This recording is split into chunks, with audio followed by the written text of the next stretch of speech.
Hold on to your sleep, because this creepy Reddit video posted by Squeaky Frog Toes is guaranteed to keep you up all night. Apparently, the poster noticed some seriously weird stuff happening in their house, so they hid a camera to record everything. Most of it was boring, but they did catch something seriously spooky. The video shows a woman just chilling in the kitchen, opening a box of cereal when out of nowhere, a creepy young one's voice says hi.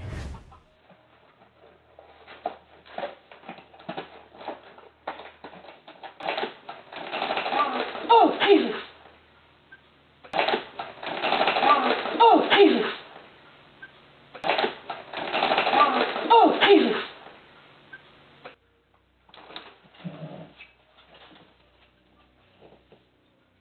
Jackie?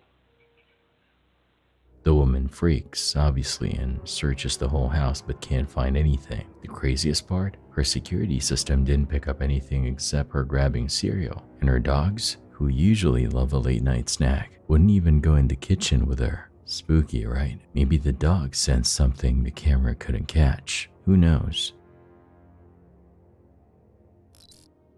In June 2023, a highway patrol officer pulled someone over for tailgating, but little did he know he was about to make a major bust. Okay. Well, the reason I got him stopped is because he's following too close. I'm not going to issue him a citation. It's just going to be a warning, okay? All right? The cop was chill at first, just chatting with the driver about her trip. Everything seemed normal. Her record was clean. But things got interesting when he asked about the two guys in the car with her. Okay, gotcha. All right. I'm not going to issue a citation or anything like that, all right? I'm just going to run your information. Make sure there's no wants and warrants. Make sure you guys are valid. She had no idea who they were. The officer went to check their passports, and when he came back, Border Patrol was with him. Any weapons on you or anything? Pistoles? No, Can I pat you down real quick? I'll check your waistband. Turns out they just stumbled onto a big fish, Adenilson Velasquez Larin, a famous MS-13 gang leader.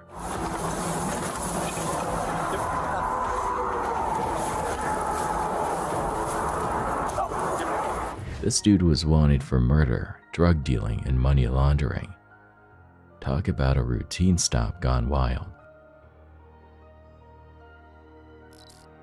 Videos are all over social media showing criminals setting up fake checkpoints on Libramiento Sur Dos to rob drivers. This trucker was just cruising along when he saw what looked like a checkpoint up ahead. Turns out it was a bunch of armed dudes blocking the road. They stopped him and the trucker slammed on the brakes. You can see him talking to one of the guys, then opens his door and hands over his wallet. Looks like they were robbing him.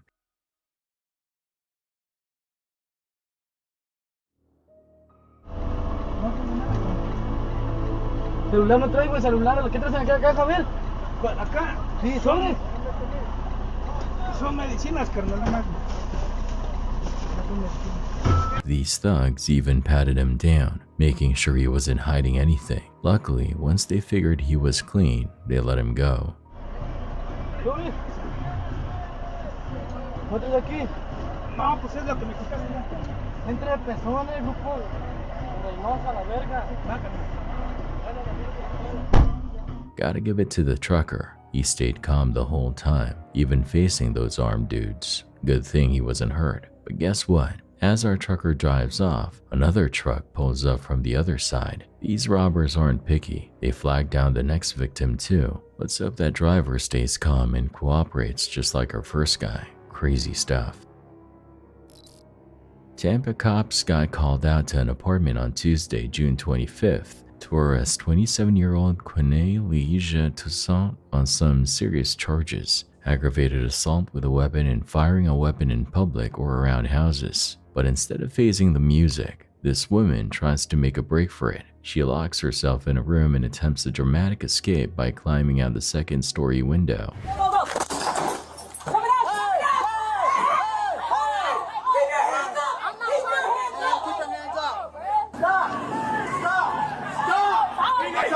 Stop right now! You're about to get hit by something a lot bigger than those. Get up in there, Tina. Get up in there.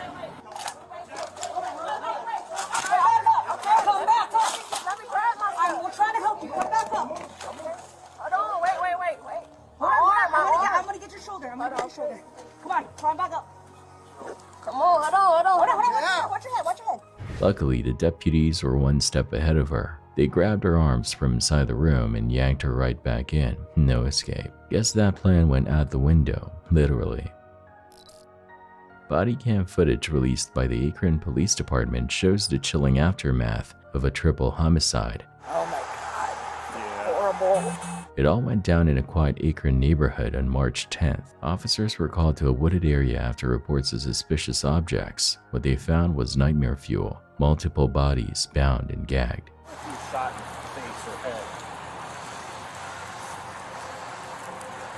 Or broke a slit. Some sort of injury in this area. I don't see injury on him though.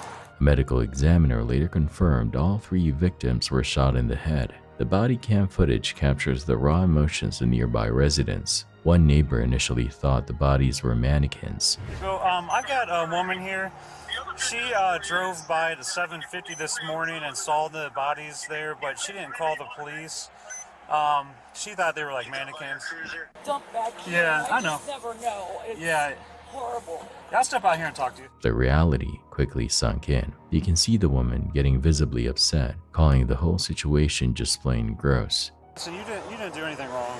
Oh, I know. It's So just upsetting. he'll come down here and talk to you a couple minutes. And It's you can get out of gross. It's just gross. You can even see tears welling up in her eyes as she tries to process the horror. here. I'm sorry you had to see that. I just, and then when I came back up to go to Aldi's just now, I'm like, that must have been real, and maybe a timeline would help at all. I don't know, but Yeah. because I'm not one to not getting, turn my head because too many people Yeah. do that nowadays. Well, you're not. What's the chances that that's what that would be? Right. Oh my God. Yeah. Horrible. Other neighbors interviewed by officers revealed some unsettling facts. One man mentioned hearing shots in the area before. Honest to God, there's so much traffic back through here, and my wife has heard gunshots back through here. He even said residents had petitioned the city council to block off the road to deter crime. Any cars that drove by me and maybe stopped? Can I be honest with you? Please do. There is so much up and down back here. We have contacted the council people because honestly, there's 3 houses on this street. And we want this to be a dead-end street, all 3 homeowners. The council people says we can't do it. Another neighbor echoed the shots claim, sadly adding he wasn't surprised to find bodies near his home. It's secluded. Yeah, it is secluded. That's right off the expressway. And Yeah, you always hear. There's always somebody shooting a gun off on there. I always hear people shooting. Yeah. Yeah. I've lived here all my life. Oh my. Yeah, probably nothing like that. 79 years, but Wow. I always thought that over the years, especially the last 30 years, that something like that was going to happen. The investigation led to the arrest of 58-year-old Elias Godino. He's facing charges of aggravated murder and attempted aggravated murder, with more charges potentially coming. Investigators believe Godino kidnapped the victims before taking their lives, and they are looking into the possibility of additional suspects. This is a complex case that's still unfolding, but one thing's clear: this quiet neighborhood has been rocked by a terrible crime. Back in 2016, a woman was driving down a packed road when things went south. Her car flipped over, flames erupting everywhere. Luckily, Rosemary and Fred Villa were right there. They were celebrating their 20th anniversary, but that went on hold real quick. Fred, bless his 66-year-old heart, jumped out and cut the woman free from her seatbelt. Everyone around started pitching in too. One person checked her pulse to make sure she was okay. Another grabbed a fire extinguisher to fight the flames. And someone even brought towels. It was a whole team effort. In the end, the woman got out of the car without any serious injuries. Talk about a close call, but also a perfect example of people coming together in a crisis. This traffic stop goes from routine to ridiculous real fast. On September 11th, cops pulled over a car for a bad lane change. The driver, Tabayan, turns out to be wasted and immediately makes things difficult. That's who attacked him, actually.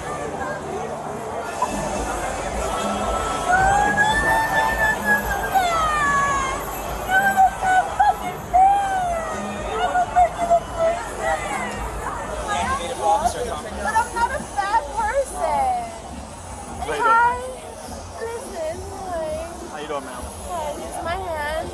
I see your hand. I'm not gonna be a bad person. That's good. I tell the truth. I'm an honest and regular human being who tells the truth, and I don't want to get in trouble.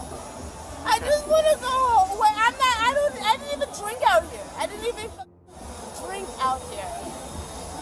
I just came to pick up my friend. I just want to go home. I just want to go home. I didn't stop you, ma'am. I don't know why they stopped No, you. you didn't stop me, but I just want to go home, okay? What's going on? I don't know. I think they feel like I do. I don't want. Can I go? You? Can I go? Yeah, nobody's telling me. I'm here to pick up somebody, bro. I'm not even. Where are you coming from? Everywhere. What the fuck? I'm here to pick someone up. She keeps saying she's just there to pick someone up. The officers try to question her, but Tobian's not having it. Instead, she decides to bust out some random dance moves for absolutely no reason. And my booty look good. Do you have any medical issues? No. No? Why could I look crazy? Well, you're kind of acting a little Oh, I'm sorry. erratic. I was only doing that because where's Ivor? Come on. All right, I'll be good. I'll be good. Are you diagnosed with anything? No, I've never been diagnosed with anything. Okay. There's nothing on my record. Okay. Period. I do that consciously because I understand. It's so bizarre, one officer even asks if she has a mental condition. Do you take any kind of medication? No, not at all. Okay. Do you have any kind I of have physical- no types of medical anything at all. Okay. Do not put that on me, sir. What am I putting on? Field sobriety to make sure that you're okay to be I driving? have it on me. You don't know if you have any eyes on you? I have 2 of them. Yeah, can I check them as part of field sobriety? Oh yes, please. Okay. Can you step outside so I can No! Tobian refuses to do any field sobriety tests, so the cops arrest her. Big surprise, right? Well, guess what? Even in the back of the cop car, Tobian keeps yelling at the officer. This whole thing just keeps escalating. I was not driving! I was not! I'm Officer Baden of the Tampa Police Department. Who you are? I'm now requesting that you submit to a lawful test of your breath I for the hate you. purpose of determining its alcohol content.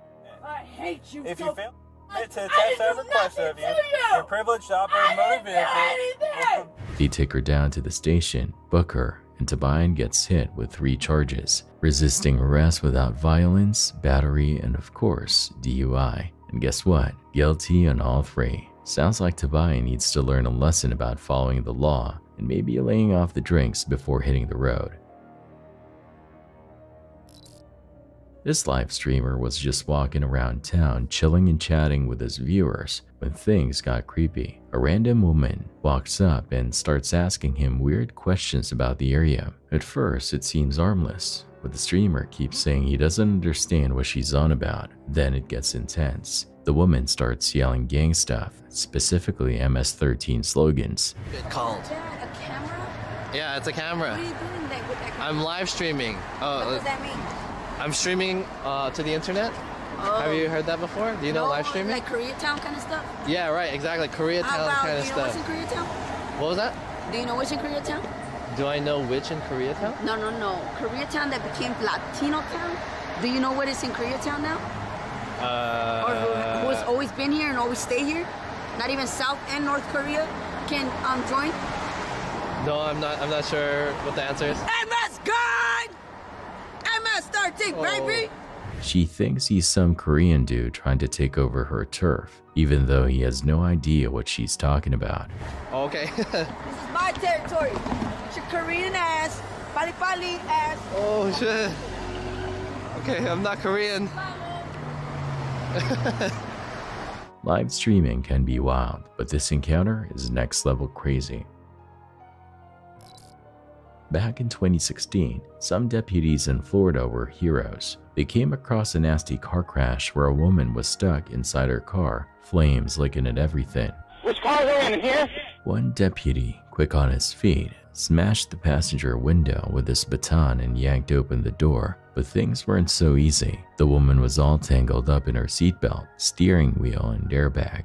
Can you hear me? Can you call this way? Get over and see that.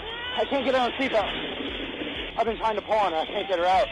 The fire wasn't helping either, but that didn't stop the other deputy. He grabbed a fire extinguisher and blasted the flames while his partner wrestled with the seatbelt. Ma'am, stay with me. Hey, stay with me. Stay with me. These deputies weren't giving up, and eventually they managed to free the woman from the wreckage. No word on if they got any fire extinguisher burns, but they definitely deserve a high five for bravery. This family trip to the national park was supposed to be a blast, and things were definitely off to a cute start. A giant bear lumbered up to their rental car and plopped down for a cuddle. Too adorable, right? I mean, the giant floof looked like a giant teddy bear. Well, the fun meter went from awesome to oh no real quick. No, he's gonna break. Whoa! That's not good. Oh. Mr. Snuggles decided to get a closer look, and with one mighty swipe, the car side mirror went flying. And let's just say that hilarious bear encounter turned into a scary reminder. Wild animals are wild. This family's gonna have a story to tell, but next time, they might keep their distance from the furry tourists.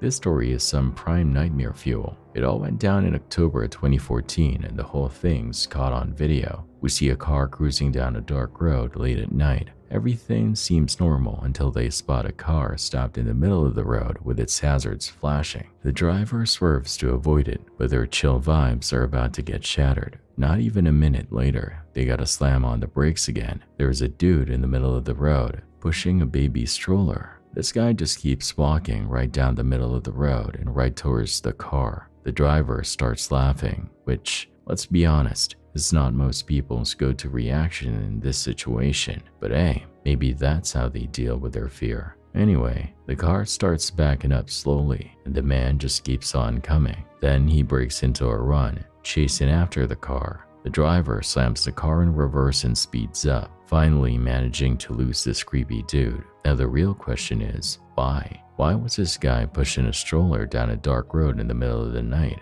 Was there even a baby in there? The comment section of this video is blowing up with theories. One person, Savannah Rose, is worried sick, thinking, what if there was a young one in there? Another commenter, John Garza, has a whole different take. They're trying to rob you. I've seen this in Corpus Christi, Texas. Whatever this guy's motive was, one thing's for sure, he needs a new plan.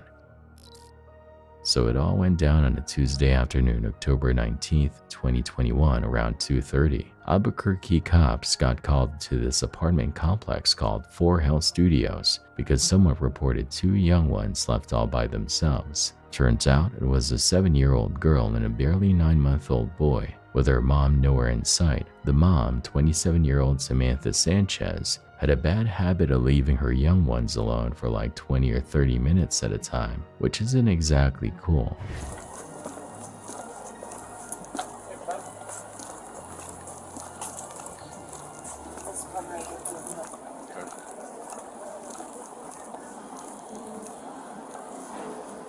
Hello, Hi. police department. Hi.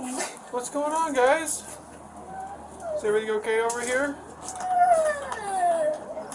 We got called out here to check up on you guys. It's okay. Nobody's in trouble. Yeah, nobody's in trouble at all. We're just gonna talk to your mom when she comes back home, that's all. It's okay. So we got a call. We've gotten a couple calls prior to this that they've been coming on, but we couldn't get in or check it or anything. How long have you guys been getting calls about this? Like, I've been here for a couple weeks and it's been since day one. Where's your mama? Where did she go, baby? do you have a phone number for her so we can give her a call? Police department, is this Samantha Sanchez? Well, I'm trying to get a hold of you because I'm at your apartment with your unattended children, and I was wondering where you were at. Okay. How long are you planning on being gone? The police showed up and waited, and about 15 minutes later, Samantha waltzed in. Let's just say she wasn't happy to see the cops or know someone called them. What's that? What do you mean, what do I want? Yeah. Why are you here? Because you left your children unattended. They're fine. Yeah, but they're a little young. And so my daughter knows the drill. She knows to stay home. And you can mind your business. And yeah. I could mind my business if there wasn't a violation of There's not a violation of a law. You just need to mind your business. No, a 7-year-old. So who the fuck told, enough. you know what, leave me alone. Get away from my house. Okay, there's an officer inside your apartment. Is there?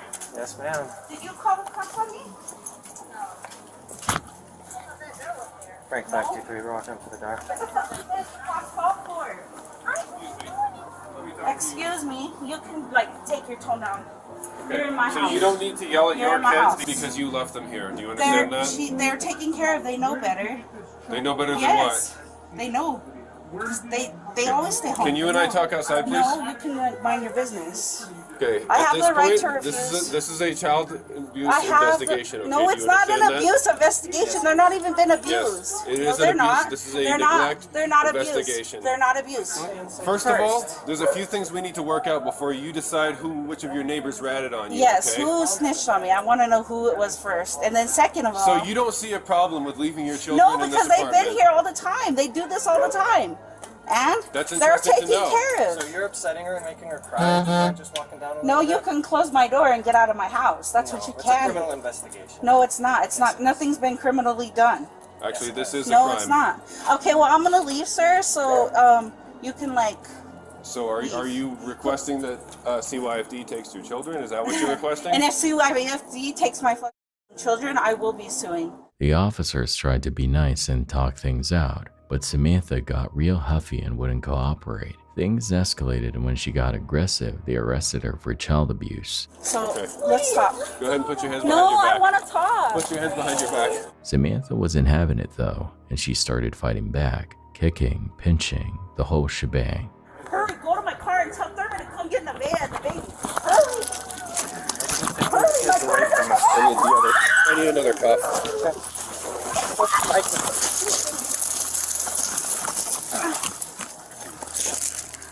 This is ridiculous. You're ridiculous. Why don't you mind your business? Stop pulling away from us. Stop fighting with Get us. off of me now. Backup arrived and they had to restrain her completely before taking her to jail. At the station, they booked her for a bunch of charges, attacking the officers, leaving her young ones alone, and not having a driver's license. In the end, she took a deal to avoid some of the charges. She pleaded guilty to trying to attack the officers and abandoning her young ones, but they dropped the other stuff. This wasn't Samantha's finest moment, but things got even worse about 6 months later. Apparently, she accidentally shot her little boy's toes off during a fight with her boyfriend. Yikes. That landed her with child abuse charges again, and this time she pleaded guilty. The prosecutors wanted to keep her locked up until trial, but the judge let her go on probation instead. Even though she would have faced up to 9 years behind bars, she ended up getting a 1-year jail sentence that got suspended, plus 5 years of probation. On March 1st, 2023, a cop is on patrol when they spot a car with way outdated plates and a license that's been suspended. On top of that, the windows are tinted super dark. Not a great look. The officer pulls the car over, walks up to the driver, and things immediately go south. Get back in the car. Get back in the car. At the nursing building, she's taking off. UI 52878. Stop. Stop. You're gonna get more charges. She's running across the bridge. Stop. Get on the ground. Get on the ground. What am I under arrest for?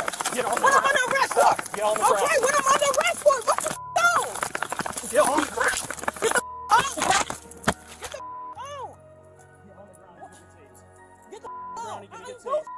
Get on the ground. I didn't do it. I didn't do it. You're gonna get tased. I didn't do Get on the ground. You're gonna get tased. Cookie.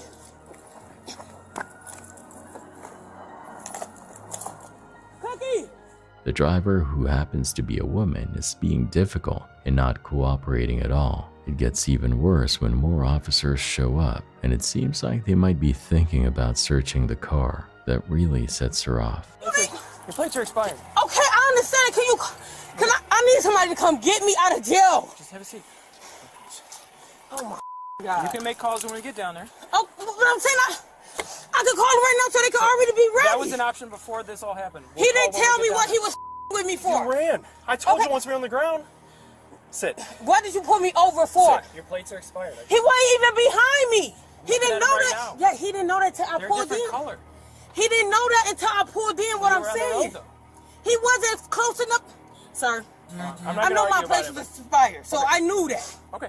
So you admit you did something wrong. Your license is Okay, suspended. okay. So how much the bond? Is the car yours? Yeah, the car, man, of course. So What what's the your, hell? I just gotta know what your name is. What's your name? Swing your feet in for me, please. What's gonna happen to my car? It's gonna get towed.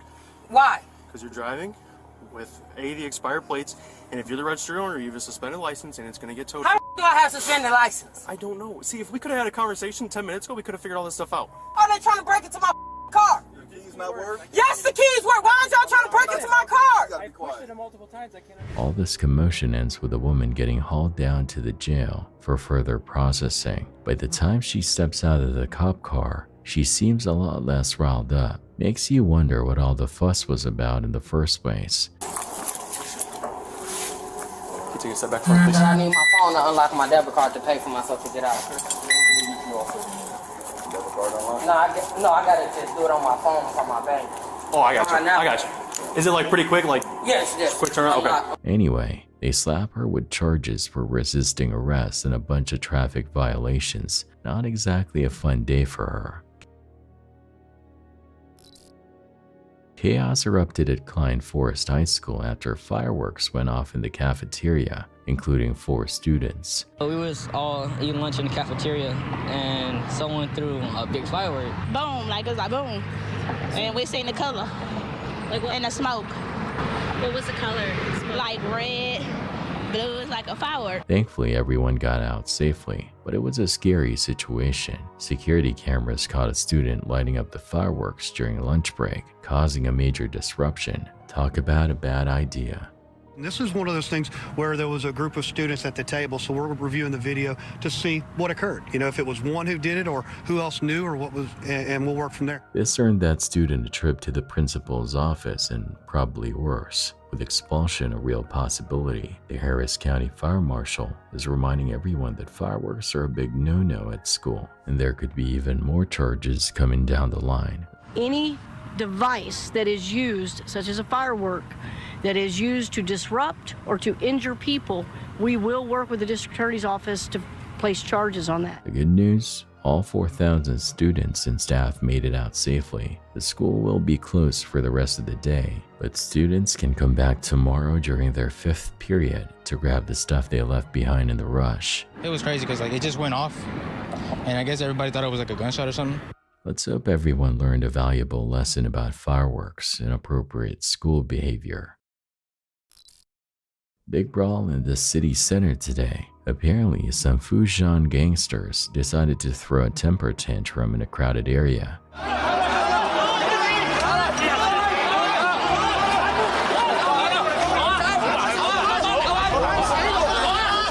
Cops showed up in a flash to shut down the party, and now there is a tense standoff between gangsters and the police.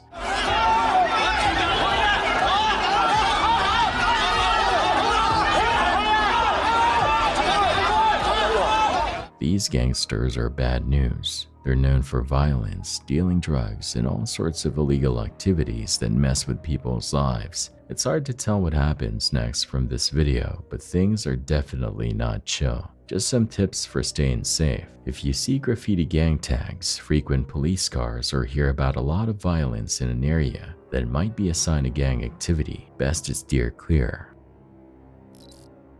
This rock climber in Japan caught some crazy footage on his GoPro, a bear attack mid-climb. The video shows the climber rappelling down Mount Futago in Japan nice and chill when a bear lunges at him from above. You can hear the guy scream like he's seen a ghost.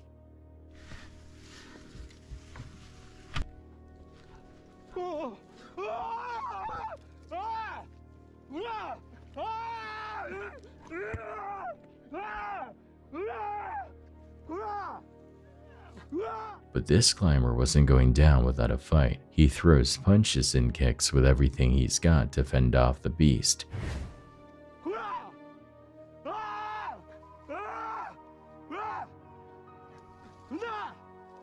It's an intense back and forth for a while, but eventually the bear gets tired and backs off. Totally shaken, the climber slowly makes his way up the mountain, probably thanking his lucky stars he's alive.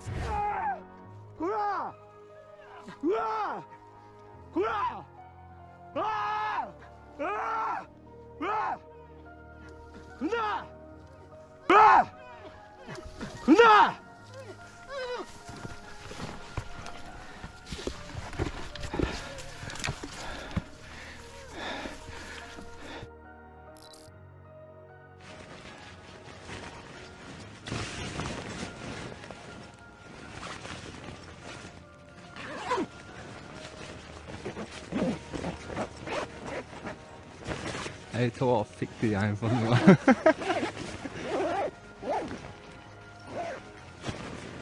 This really drives home how dangerous base jumping can be. Armin Schneider was a 28-year-old skydiving pro from Italy. Back in 2016, he live-streamed a wingsuit flight, telling viewers, "Today you fly with me," before jumping off a mountain in the Swiss Alps.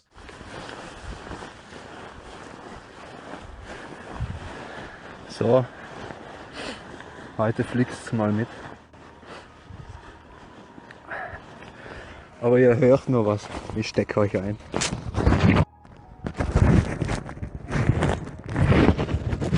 Tata.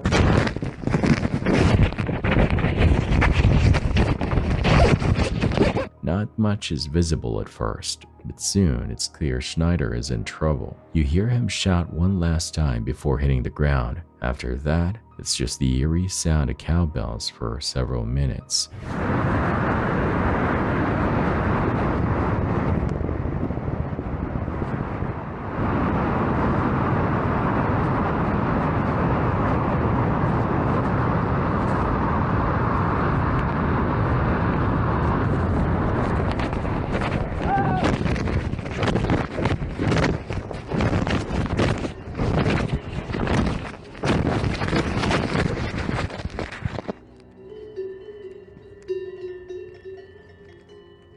People watching the live stream were horrified, with some begging Schneider to say something, anything. Tragically, there was no response. They later found his body near Candlestick, a well-known base jumping spot. A friend mentioned that even though he was a seasoned skydiver, Schneider had only been using the wingsuit for a year. This is a released body cam footage from Brookside Police shows a dramatic scene. They're pulling a suspected kidnapper, Sean Sanders, out of a white van. Apparently, this guy held an Alabama woman hostage in a cage inside the van.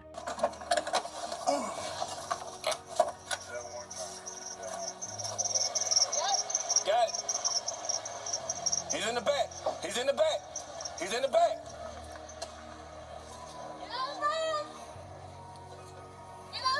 Get out the van. Get out. Get out the van. Get out the van. Drop a weapon. Go in the taser.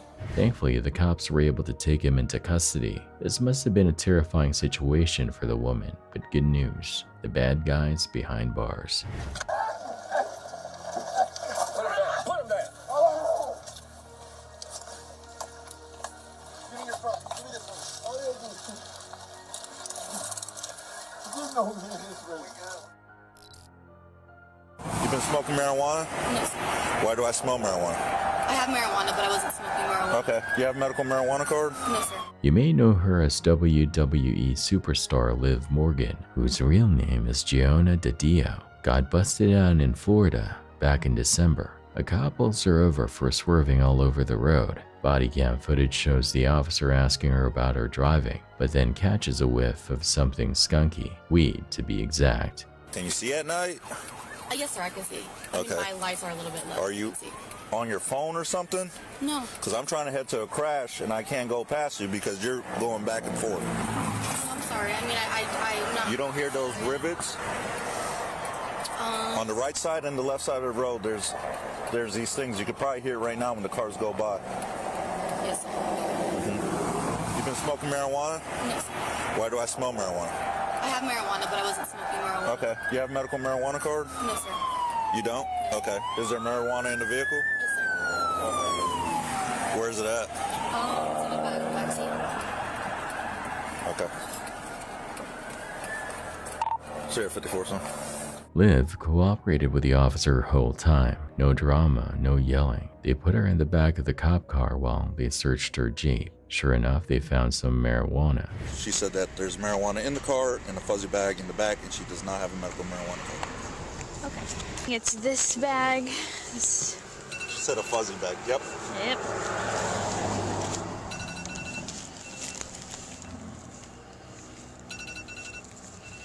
This is facial cream.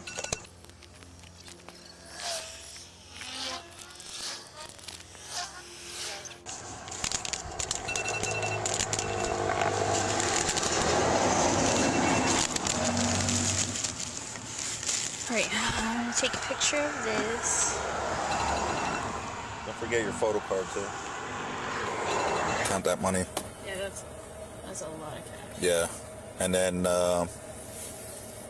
The officer reads her rights, but that part of the recording is blurred out, so who knows what went down there. Liv calls a friend to let them know she's under arrest. I'll write some numbers down for you, that way you can call them once you're at the jail, okay? Yeah, no problem.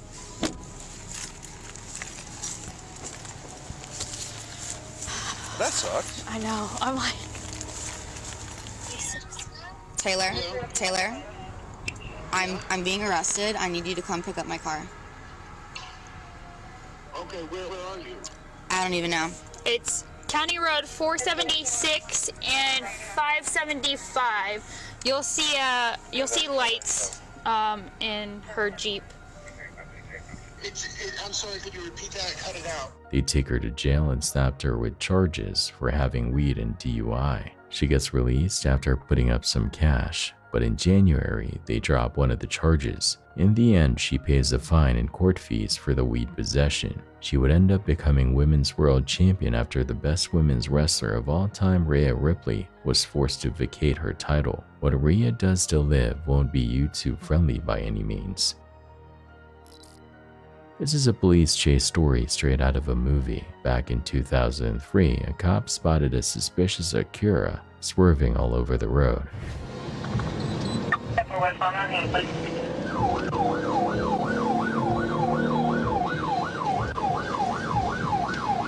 He tries to pull it over, but the driver decides to play keep away and takes off. A crazy car chase ensues, with the suspect swerving around everything, including clipping a cop who was just outside his car and nearly smashing into two squad cars head on. Talk about recklessness. Even though things were getting super dangerous, the police wouldn't let up.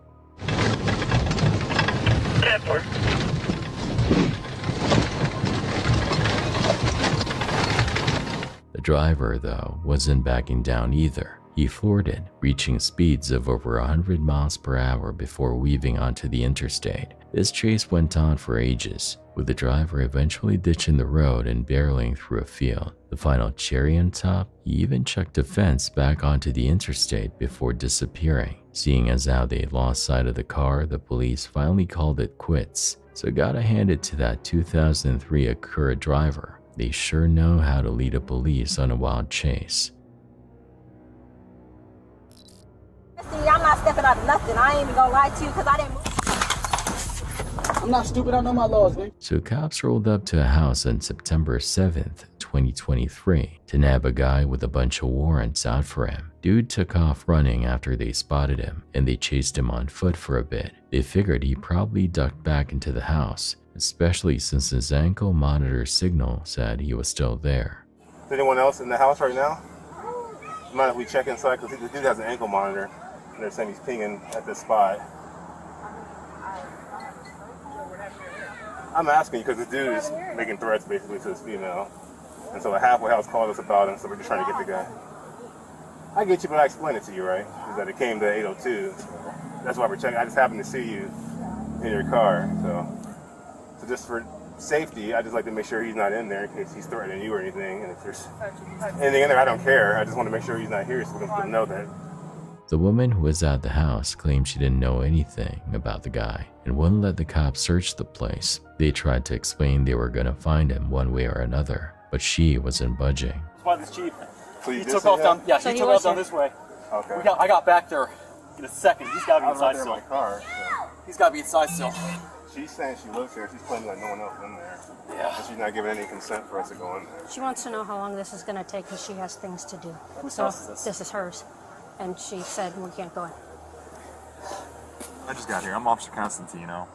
So, you got kids in here, you got family, you know, all around. You got a bunch of cops around the house. You don't want to get yourself in any kind of trouble. Let's just get this done so everyone can just leave. You can leave, you know, we'll leave. You can get on with your business. Well, if you would just allow me and my partner to walk through with you real quick, well, that's fine. And then when the search warrant gets here, then you're going to end up going to jail for what we find out, okay? It's called obstructing official business or obstructing justice. How is that? Because I didn't give my name? Because I went to call a lawyer to see if it's legal? Dear, if you don't give your name, and if he ends up being hiding in your house, the person that we believe to be there. In my car, how is me? Dear, I'm just telling you what's happening, and I'm giving you every opportunity, and I'm hoping that you can make a good decision for yourself and for your children, and hopefully then, you know, we can get this done. That don't even make sense. Okay. Hey, dear, or you could just roll the dice and just hope. That's why I need to contact my lawyer because that don't even make sense. Okay. Turns out the dude was actually still there, but he'd cut his ankle monitor off. On top of that, he'd made some threats that caused a whole halfway house to go on lockdown. No wonder the cops were determined to get him. And guess what? The woman, turns out she had a suspended license too. Not a good day for her. You're suspended, so can you step out for me, please? Your vehicle's running. You're suspended. You're right. Step out for me. You're suspended. Okay. My kids are in this car. Step out for me, please. You're suspended. You don't have a My driver's license. vehicle is not moving. Like, what are you Still talking in possession of the vehicle. Step out for me. about? I'm not in possession. You're running a vehicle right now. Step out for me, please. No. Stop. With all that going on, the cops figured they'd had no choice but to force their way into the house. Forcing the door in. It's the Elyria Police Department.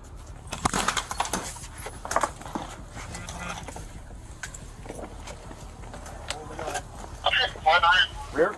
Hands up, hands up. Hands up. Hands up, stop. Now. Get on the ground right now. Get on the ground now. Get on the ground. Holster. Ain't no need for that, man. Shut up. Hey, Brittany. Duck off. Duck off. I got you. The woman wasn't exactly making things easy, even using her young ones to try and stop them. Not cool. Alright, we're done playing with you. Come on, baby, you're gonna go in the back seat. It's alright, sweetie. Can you please not make this difficult for your child? You're gonna make us take your child away from you? In the end, they got both the guy and the woman. The guy's facing charges for stuff like vandalism, resisting arrest, and making things difficult for the cops. The woman got hit with a bunch of charges too, like trying to stop the cops from doing their job, having stolen stuff, and putting her young ones at risk. Yikes. The good news is the young ones are safe, even though they were obviously scared by the whole ordeal. But yeah, not a fun day for anyone involved. El Paso's got a problem with Edgar's, young Latino guys trying to act tough. They might think they run the streets, but reality bites sometimes.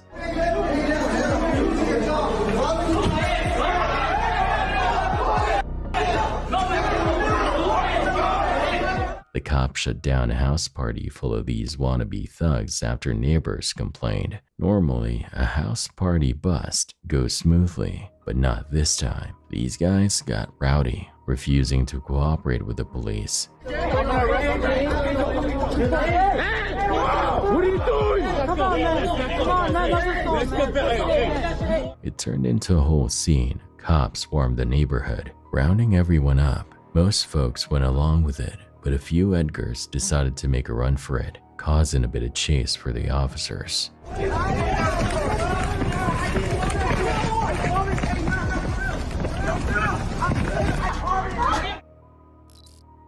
A flight over a parking spot turned tragic in Florida, and the shooter might walk free because of the state's controversial stand your ground law. The whole thing was caught on camera. Imagine this: a dad with his 5-year-old son gets out of their car, and a stranger yells about them parking illegally in a handicapped spot. An argument breaks out, then things escalate quickly. Security footage shows the argument getting heated, with the dad pushing the other guy to the ground, but then the guy pulls out a weapon and shoots the dad. right in front of his young son. If Marquise McLaughlin hadn't walked up to him the way he did and slammed him on the ground, we wouldn't be here having this discussion either. The shooter claims self-defense under Florida's stand your ground law, which lets people use deadly force if they feel threatened. Here's the twist. The dad was actually walking away when he got shot. Was the shooter really in danger? The defendant can use the fact that the victim started to walk away as evidence that the shooter was not in imminent harm. The dad's girlfriend is heartbroken. I need justice. This is not right at all. And another witness says they saw the same guy act aggressively over a parking spot a month earlier. Out here, he said he'll shoot me,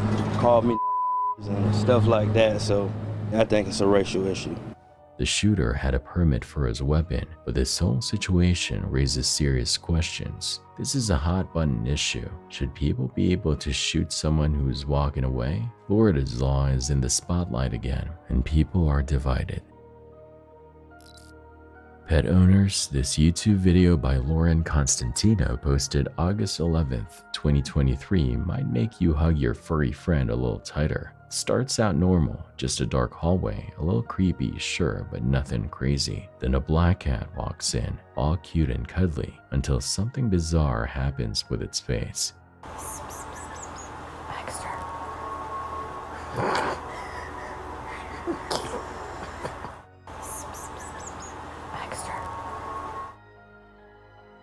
Here's the freaky part. Blink and you'll miss it. But the cat's face seemed to morph into a screaming person's face, like a woman screaming. Seriously spooky. Now, who's that face? Why did it appear on this innocent kitty? Is it possessed? Or maybe there's a simpler explanation. Either way, this video will definitely make you think twice before giving your cat a late night cuddle.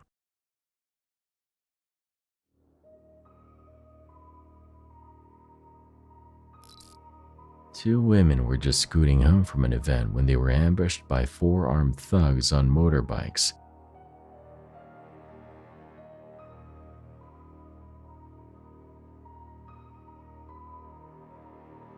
Before they even knew what was happening, the guys were on them, threatening them with a weapon.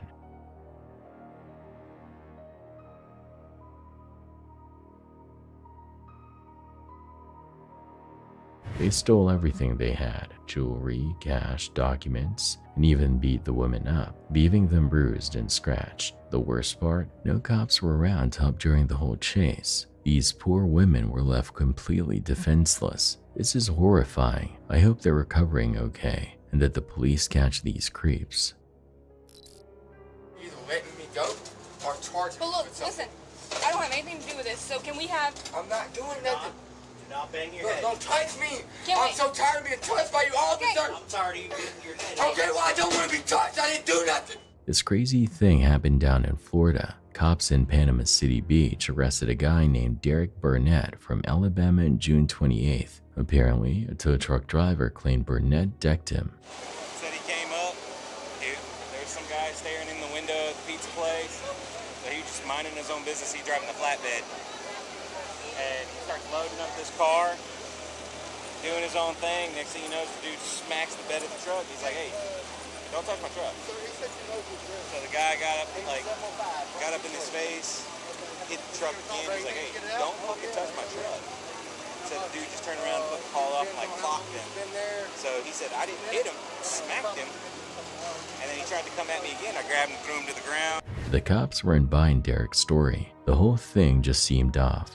No, he said he rode a motorcycle here because he claimed that they towed his motorcycle, and they didn't tow any motorcycles. And he said, oh yeah, it's because my dad took it home. But he's all over the place with some of his story though, so. The cops tried to talk to Derek, but he kept insisting he never touched the tow truck driver, seemed pretty stressed. I was attacked by a tow truck driver. They don't know what the I'm getting arrested because this motherfucker hit me. Things got weird when they put him in the cop car. There's footage of him slamming his head on purpose against the side of the vehicle, then yelling about the cops being brutal. Oh, dude, please take his handcuffs off me, man. If you don't take them off, I'm finna catch a real felony. I'm finna catch assault on your Get in the car. You wait till I get the Can't get my hands on you. You don't take these off, I promise you I will make it worth my while, cuz. And when I get on you, cuz, you just wait. You just wait. I'll go to jail, cuz. What are you doing? Take me to jail! We're trying. But now Then close the door and take me! Dude was acting wild, even spitting on the officers and the paramedics who came to help. Yeah, because I gotta make sure you sit down. You're detaining me for no reason. I'm not the one that detained you, boss. Take a deep breath. No. Yes. Take me to jail or get these handcuffs off me. No, we're waiting on paramedics. No, we'll call them. They're on the way. Take me. Stop. Even in the back of the transport van, he wouldn't calm down, banging his head again. I was attacked, and he's still just standing there like nothing's wrong. I was attacked. I'll admit, I've been the one to attack them charges, cuz. But I didn't do nothing. Okay, stop.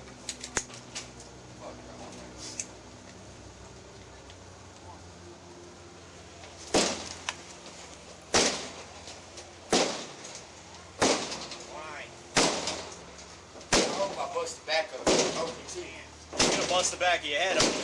Good. Stop. Good, cuz. Good. Y'all.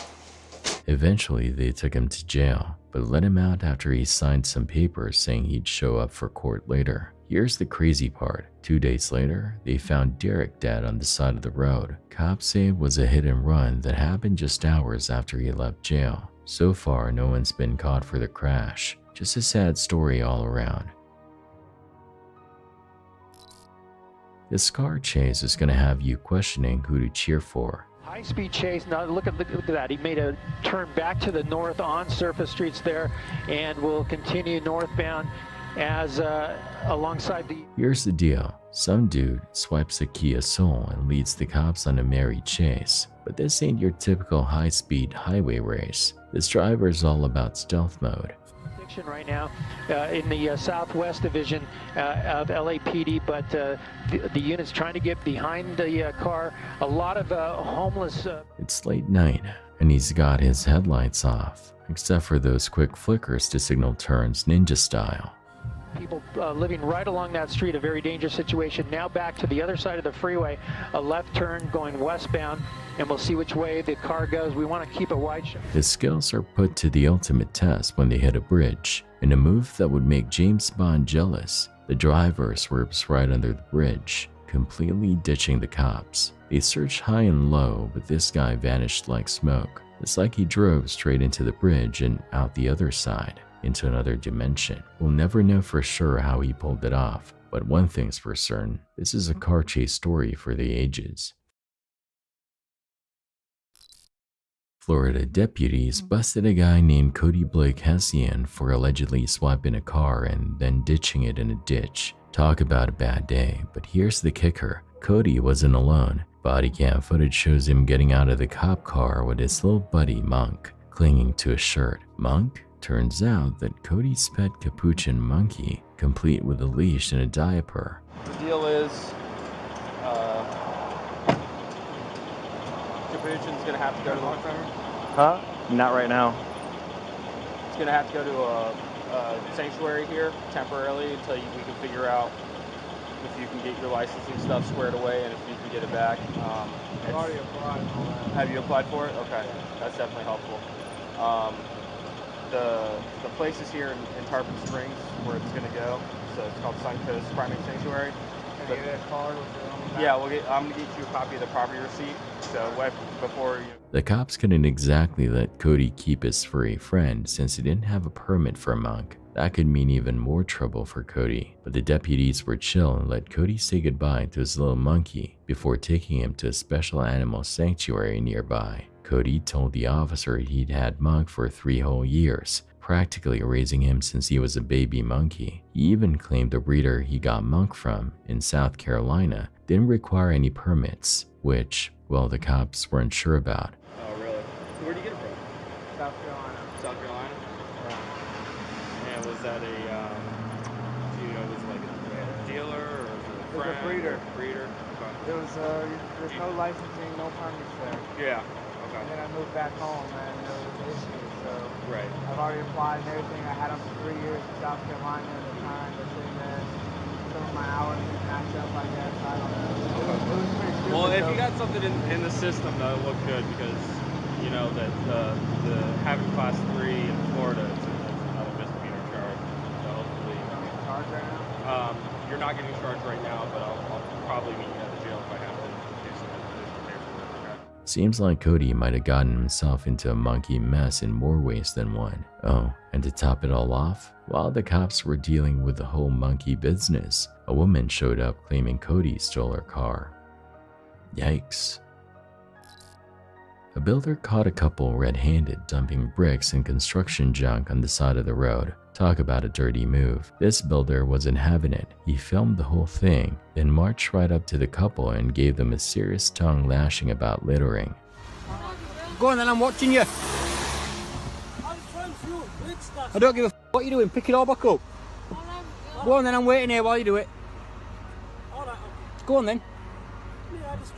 Okay, I'm watching. I don't give a f what you've done. Put it all back in your car and take it home. You scruffy f. Go on then, hurry up.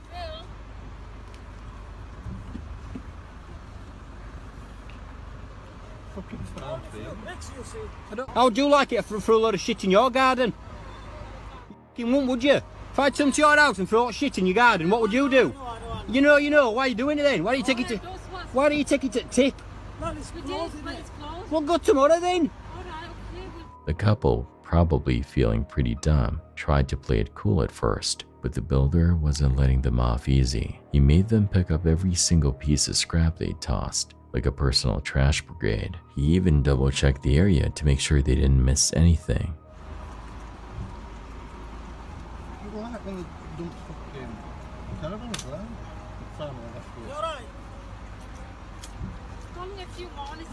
Alright, I'm waiting here, you'll be alright. I'm sorry.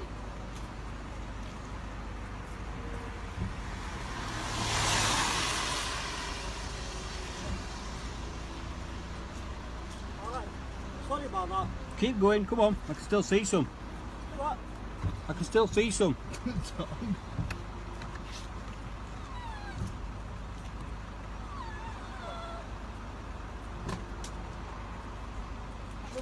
Well, hold on a minute, how come it's pissing it down and all that rubbish?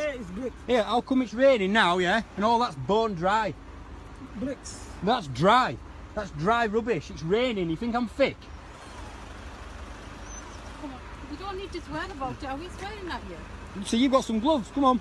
Are you swearing at me? Come on. Swearing at you, fly tipping.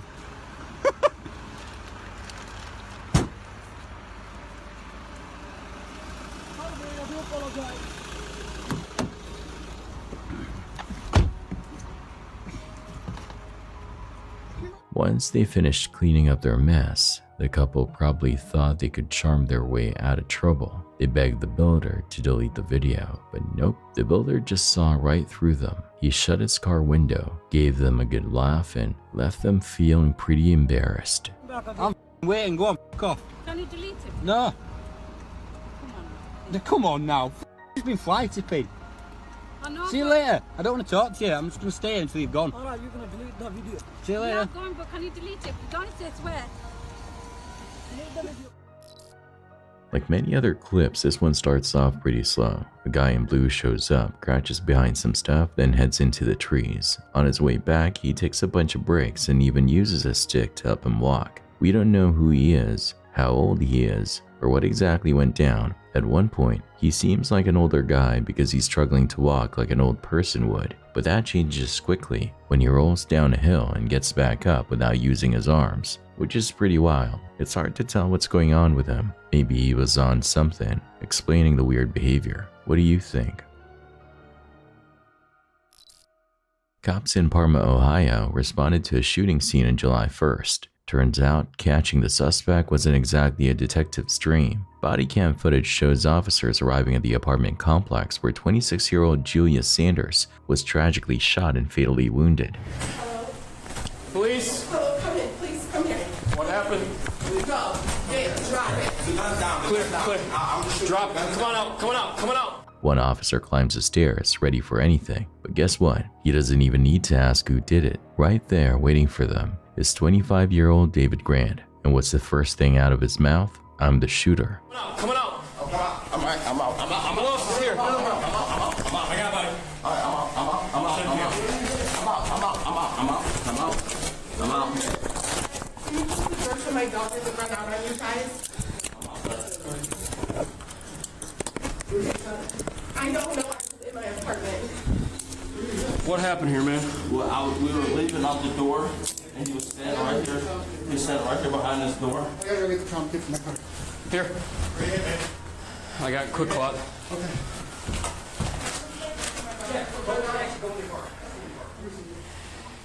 Lead shooters in custody, one male's down. Talk about a confession. Grant repeats it again as more officers and first responders arrive. Here, I got a glove. You could probably use it as a chest seal. Just try to spread it out. Yeah, I'm good with him. I got the glove. I'm not far for that. That was wide open.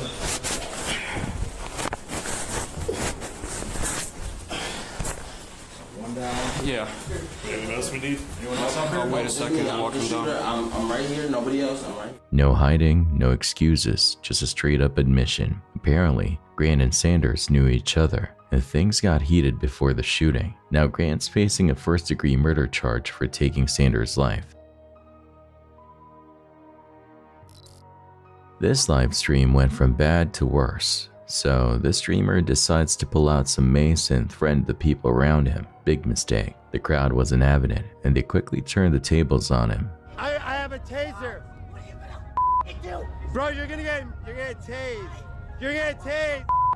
You're gonna get tased. There's some shoving, some yelling, and our streamer guy is backpedaling like crazy. Thinking the fight's over, he starts acting all dramatic, flops to the ground, and plays the victim for his viewers. I'm weak. I'm weak.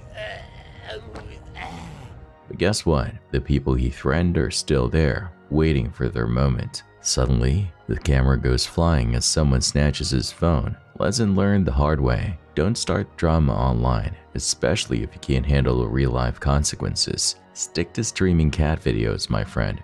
Hey! Hey! Hey! Let's go! Let's go! Let's go! Where's the car? Road rage is no joke. It can turn a bad situation into total disaster, just like in this crazy dashcam video.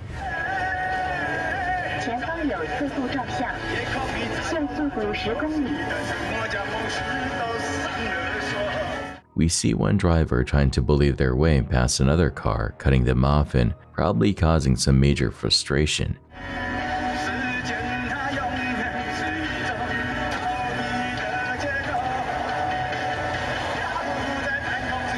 Let me tell you, messing with other drivers is a recipe for trouble. You never know who you're dealing with. They could be fuming mad, or worse, carrying a weapon. Getting into a road rage fight can escalate things real quick, putting you and everyone else on the road at risk. That's why staying calm and collected is key. Even when another driver cuts you off or does something dumb, take a deep breath, count to 10, and remember, getting to your destination safely is way more important than winning some pointless road war.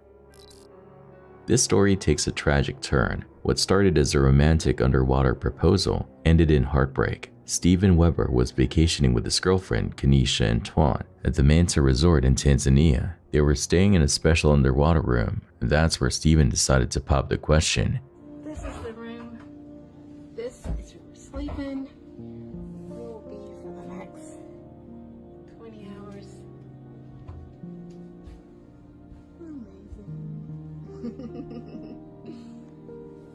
Babe, look, a shark. Not funny. Alright. He held up a sweet handwritten note asking Kenesha to marry him, but then he never resurfaced. What does that say? Oh, it's so cute.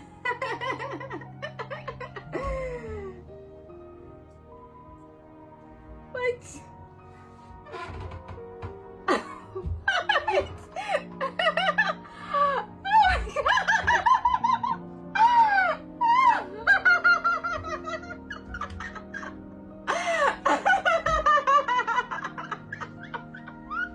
Kenesha shared the news on Facebook, and it's just awful. The US State Department confirmed an American tourist died there, but details are scarce. The Manta Resort offered their condolences, and a GoFundMe was set up to bring Stephen's body home and give him a proper burial. This is a terrible reminder that life can change in an instant.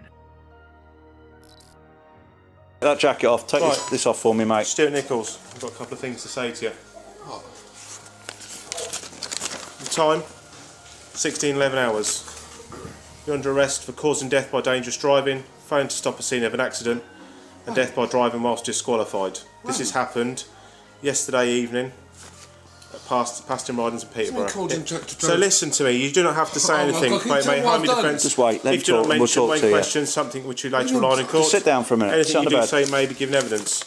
Your arrest is necessary because you may destroy evidence. Also to allow a prompt and effective investigation for the offence, obtain evidence by question, What have I done? and to prevent any prosecution of the offence being hindered by your disappearance. Okay?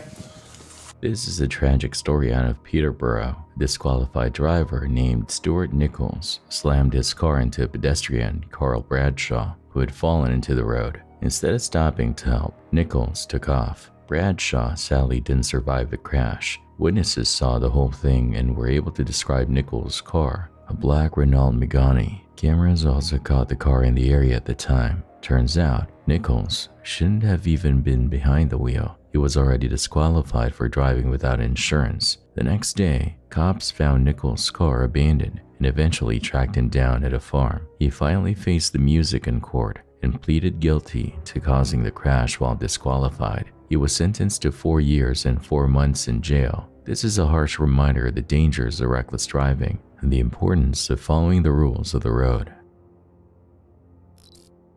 This CCTV footage from Pittsburgh caught some neighbor drama that went way off the rails. A suburban family got into a dispute with a dog walker, and things got way out of hand. Why would you do that just because somebody tells you to pick up the dog poop? The clip shows a woman in red clearly trying to intimidate the family. She flashes something that looks like a weapon at the camera, then walks around their driveway, spitting on their car 3 times. Needless to say, the family felt threatened, and with good reason. The police got involved, and thanks to the footage, they were able to identify the woman. She's facing some serious charges now, and hopefully this will put an end to this whole mess. This is a reminder that neighborly disputes can escalate quickly, and it's always best to keep things civil, even when tensions are high.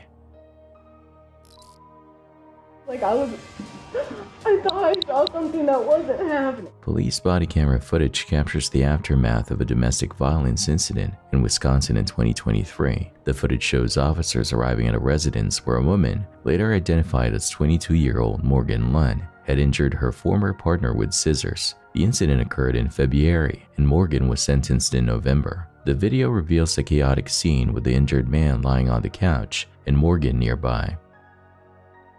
Right, is it just the 3 of you? Okay. The ambulance is downstairs. Have you got shoes or something you can... No, they're downstairs. Okay. They're coming. We go? We gotta go. Yep, medics are coming. Is this your stuff? Do you have an ID in here? No, it's in the car. Morgan? No, come on.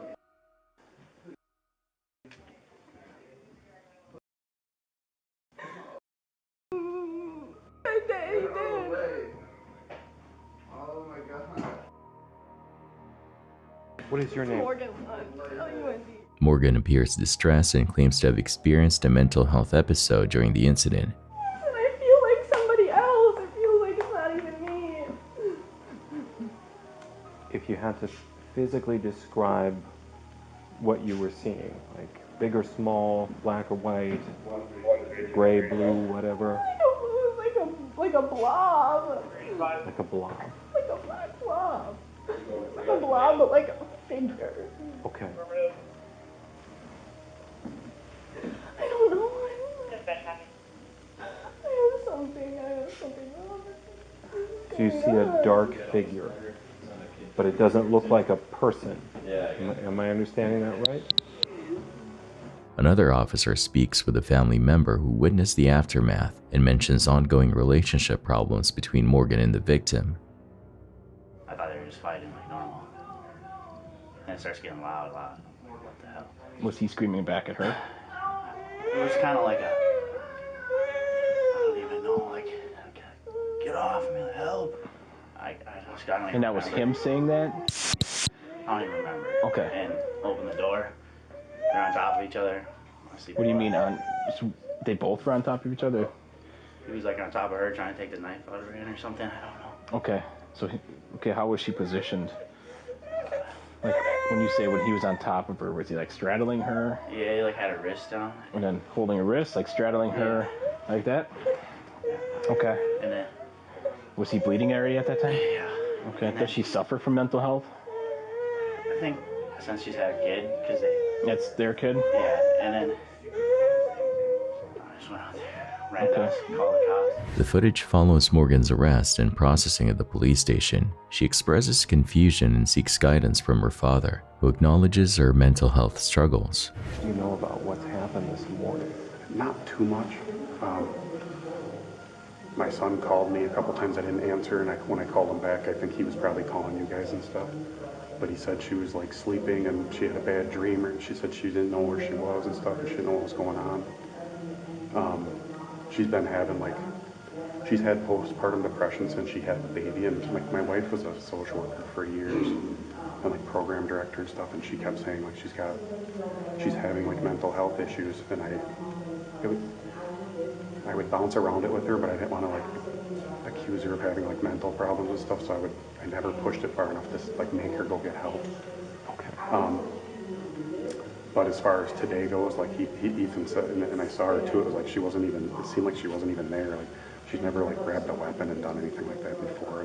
Morgan is eventually advised by an attorney. Court documents reveal that Morgan initially faced a more serious charge, but ultimately pleaded guilty to lesser charges. The victim reportedly had a history of abuse by Morgan. Morgan received a prison sentence in November.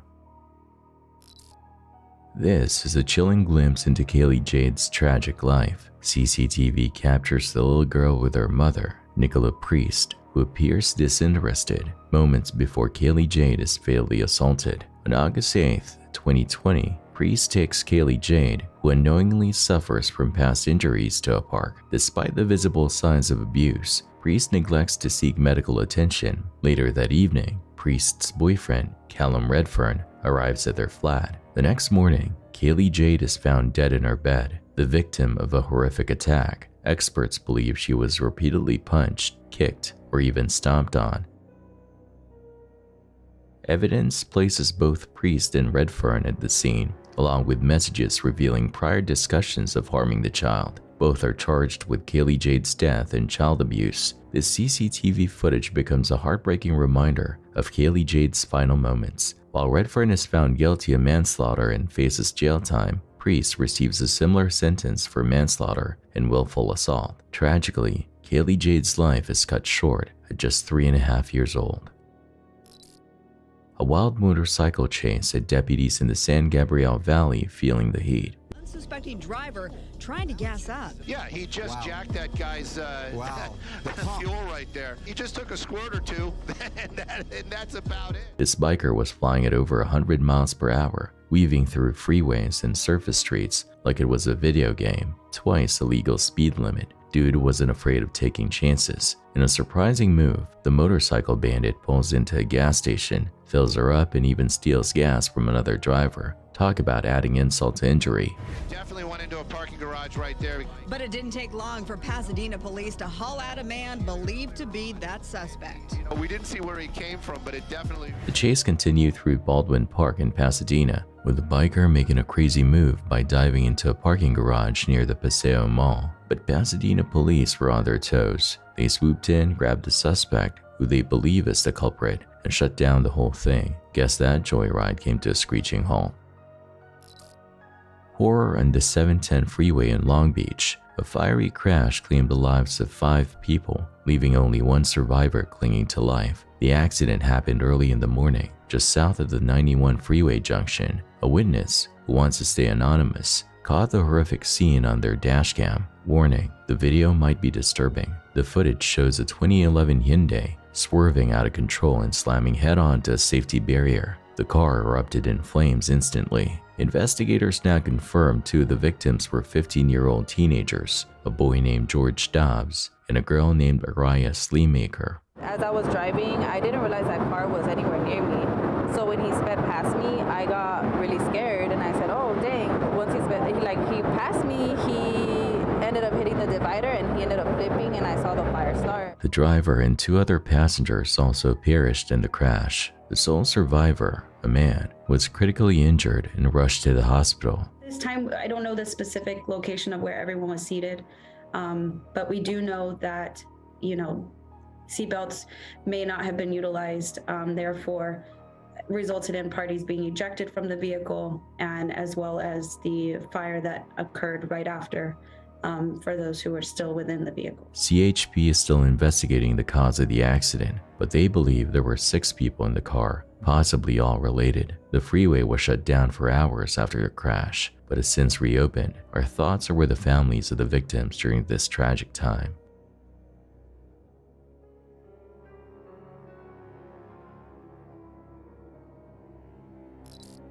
Plane on fire? No thanks. Imagine settling into your flight, maybe watching a movie, when all of a sudden, flames. This video shows exactly that kind of nightmare scenario. First there was a clunk.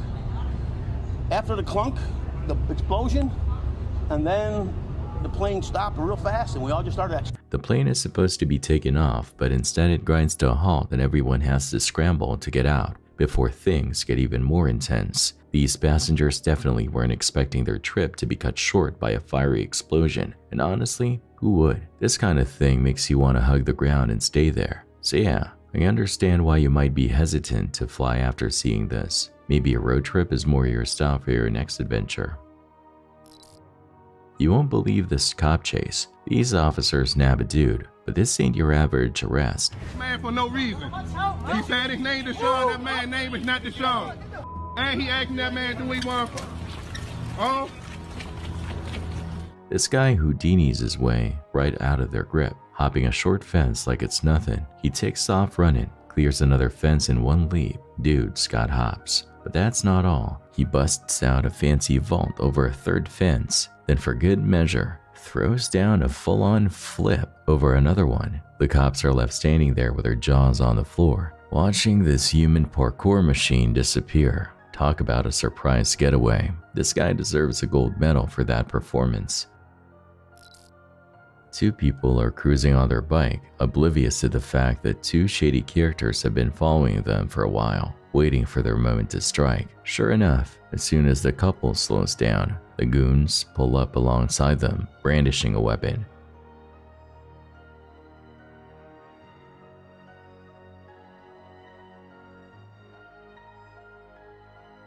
Faced with a weapon, the couple lets the robbers take their bike without a fight. Looks like an easy score for the bad guys, right? But in a surprising twist, the whole thing was a setup.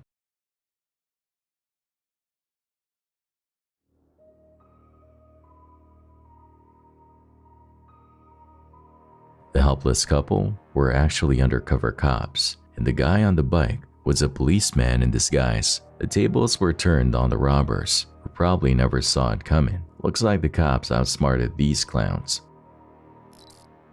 The LA County jails might be run by the sheriff, but behind bars it's a whole different story. The Mexican Mafia, basically a prison gang made up of gang leaders, calls the shots. They operate like a shadow government, smuggling drugs and beating up anyone who disobeys. The crazy part? Their operation is run through family and lawyers. These gang leaders use wives, girlfriends, even lawyers to get lower-ranking members purposely arrested on small charges. Once inside, these guys become drug mules, keeping the whole thing going. The good news? Over 80 people were busted in 2018 and another 13 this year. The bad news? This prison gang is still up and running despite the arrests. Yikes. Looks like it's an ongoing battle to keep these jails safe. If they are convicted, many of the defendants will face decades in federal prison, and they will be scattered to prisons all over the country, far from their power base here in Southern California. With this morning's operation, we have delivered a significant blow to a cold-blooded prison gang and their associates. The jail's indictment dismantled a criminal enterprise that affected many of the jail's 15,000 plus inmates and the overall security of the facilities. This dude decided to play Grand Theft Auto in real life, leading the cops on a crazy high-speed chase.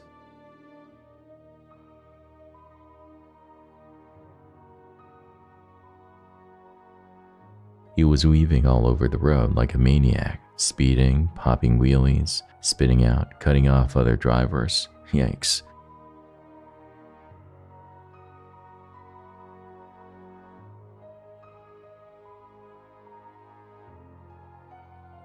When he saw the fuzz closing in, he panicked and tried a crazy U-turn, ditching the road completely and ending up on the sidewalk. But that didn't stop him. He clipped some cops, luckily at low speed, and ditched his bike, launching himself over a fence like a pro gamer. Dude tried to make a break for it through some farm fields, but let's just say his escape plan went up in smoke. Cops in Volusia County, Florida busted a 16-year-old at Atlantic High for packing a weapon at school. Apparently, a TikTok post snitched on him, showing the young one with a weapon. The school resource officer swooped in and found the loaded weapon stashed in the boy's waistband. Turns out, the young one snagged the firearm from a relative. Are you? Come on. Sir? You know what I want to talk to you about? You don't know? Okay. All right. Do me a favor. Keep your hands out of your pockets for me. Okay. Take your backpack off for me. All right. So somebody reported that they have a photo of you, and in the photo it looks like there's some sort of a weapon sticking out of a pocket, or take your hands out of your pockets. Okay. Do me a favor. Just lift your sweatshirt up. Turn around for me. Turn around again. Lift your sweatshirt up again. What is that? Relax. Okay?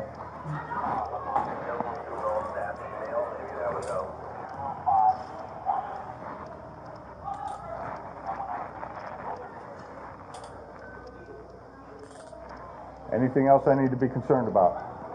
There's a mag in it, it's not popped. Is it? And there's a mag inside of my book. What kind of gun is it? It's a 9mm. No, it's not loaded. It has the mag in it, but it's not popped back.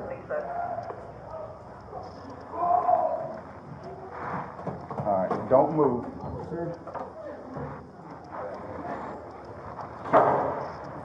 I almost got jumped 2 days ago, that's why I have it. Big trouble for the teenager now. He's facing charges for having a weapon on school grounds, stealing the weapon in the first place and trying to be slick by hiding it under his clothes. On top of that, the relative who got robbed is pressing charges too. Not a good day for this young one. Forget safety after dark in some places. It's the Wild West out there. Gangs rule the streets, and the cops can't do anything about it.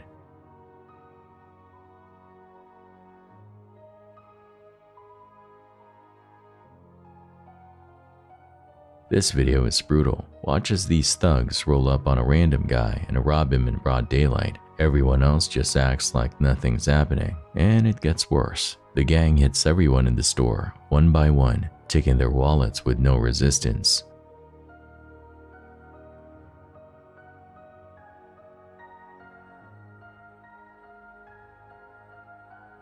The worst part? These clowns walk away scot-free. Nobody fights back. Nobody calls the cops. It's a terrifying situation.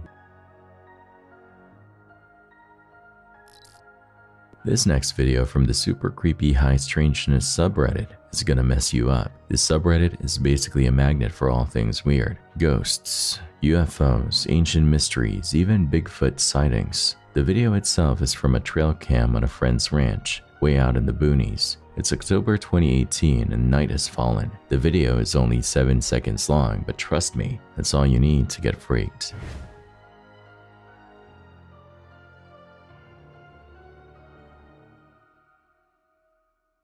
Here's the crazy part. This tall, lanky humanoid figure just strolls right by the camera. It's gone before the video even ends, leaving us with a whole lot of questions. What in the world did that trail cam capture? Alien visitor? Lost monster? Honestly, who knows? But one thing's for sure, you might want to turn on a light after watching this. Armored trucks are supposed to be Fort Knox on wheels, but apparently they're not as secure as advertised.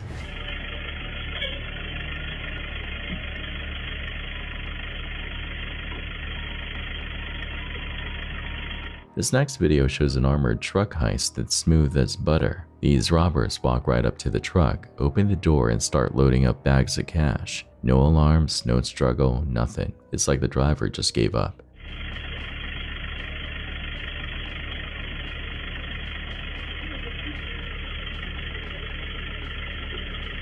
They even have time to make multiple trips between the truck and their getaway car. This is crazy. How did they pull this off? Were the guards in on it? Were they hypnotized? We may never know, but one thing's for sure, these robbers are good, maybe a little too good. This ain't your average police chase, folks. These two dudes lead the cops on a wild chase in an SUV, weaving through traffic. Valley with multiple close calls. That SUV eventually pulling onto a side street. That's where someone got out and was quickly spotted by the airship overhead. They think they're slick, pulling over on a side street and ditching the ride, but the airship overhead spots the driver and the cops nab him. Pulling onto that street, and a few moments later, that man is proned out on the pavement being cuffed by officers. But what happened to the pursuit vehicle? Except there's a problem. Somehow, mysteriously, the SUV itself vanishes from that side street. Later, that SUV is spotted again and the pursuit is on again. This time, the driver pulls onto the Orange Line busway. That's where he suddenly stops and A few minutes later, though, the cops catch up with the missing SUV and the chase is back on. The second driver gets desperate. He throws the car in park on a bus lane and jumps ship on foot. He hurls himself over a guardrail and dives for the LA River, hoping to disappear in the concrete maze. running through the concrete channel, and then he runs right into a side channel, and that takes him underground. The police airship shines a light on the river, revealing the dude sprinting through the channel. He makes a sharp turn into a side passage, taking him underground and out of sight. The cops arrive on the scene again, quick as ever, but for some reason, they don't follow him into that dark tunnel. This chase leaves more questions than answers. Who were these guys? How they vanished the car? And what secrets lie hidden in those dark LA River channels? This is one police chase that will leave you scratching your head. Talk about a news story turning into a live robbery. This reporter was all set to go live when two dudes rolled up with a weapon, demanding his phone and stuff right on camera. The reporter's clearly confused at first, but then realizes it's not a joke. Faced with a weapon, he does the smart thing and hands over his belongings. Not much he could do in that situation except explain what's happening and try to figure out what to do next. Definitely not the way he planned to start his broadcast.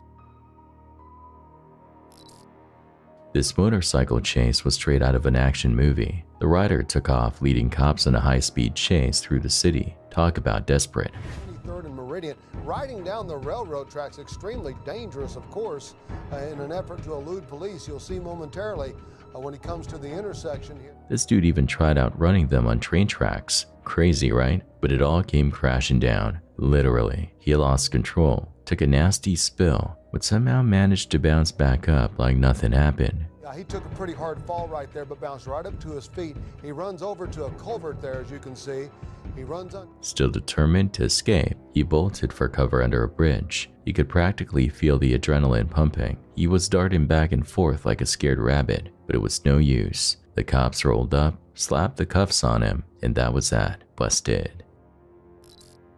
Cops in Montgomery County, Maryland are on the lookout for two guys who tried to break into an apartment building and some bike lockers on Wednesday, February 7, 2024. The attempted break-in happened around 9:14 p.m., but detectives managed to snag some security footage. As seen on the footage, suspect number 1 was hiding his face, wearing a dark jacket over a hoodie, light-colored pants, and carrying a backpack. Suspect number 2 was sporting a light-colored hoodie, light-colored pants, and also had a backpack. Now, the cops are hoping the public can help identify these suspects from the footage.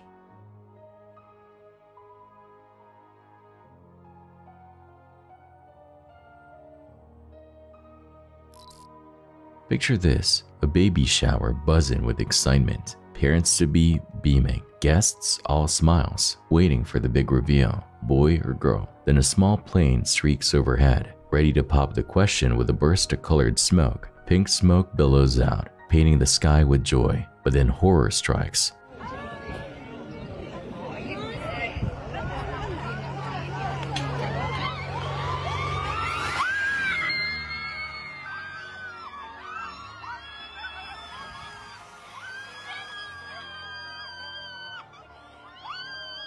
One of the plane's wings goes rogue. The whole thing starts to shudder and it crashes. The video captures the pure joy turning into a nightmare in seconds. One moment, everyone celebrating. The next, a plane plummeting from the sky. Tragically, the pilot lost his life in this shocking accident. This gender reveal party, meant to be a moment of pure happiness, turned into a devastating event. It's a stark reminder that even with the best inventions, things can take a tragic turn.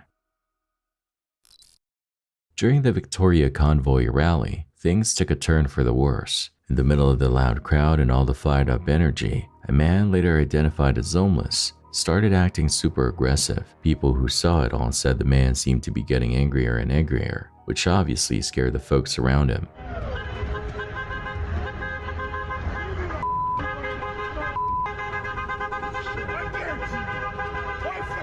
In the end, after a short scuffle, the police were able to detain the man and take him away from the rally.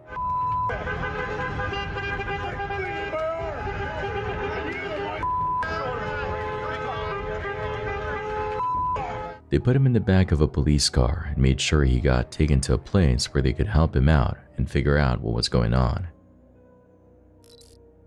This YouTuber had the ultimate nightmare elevator experience. They were wrapping up a long night shift, just trying to get out of there, when suddenly the elevator starts acting wonky. We're talking loud clanging noises, like the whole thing's about to erupt. You can barely hear themselves think over the racket. The worst part? This rickety elevator decided to freak out at the end of their shift. Can you imagine clocking out, ready to go home, and then getting stuck in a metal box that sounds like it's about to fall apart? Thankfully, he made it out safe, but this is a scary reminder of the importance of proper elevator maintenance.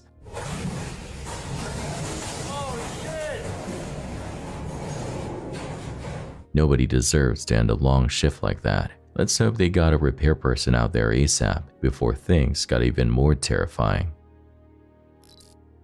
A New York dude got busted thanks to his own Instagram brag. This guy thought it was a good idea to film himself leading cops on a crazy dirt bike chase through the jammed streets of Hollywood, then posted online.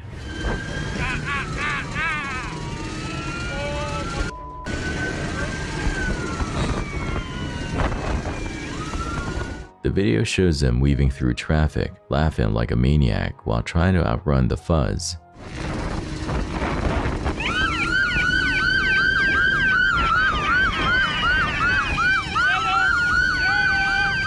Talk about dumb luck. Hollywood cops stumbled upon the video, basically giving them a front row seat to his escape attempt. Turns out, this whole chase was happening during a big bike event in the city, where people ride to raise awareness for something. Well, this guy definitely raised awareness of his own stupidity.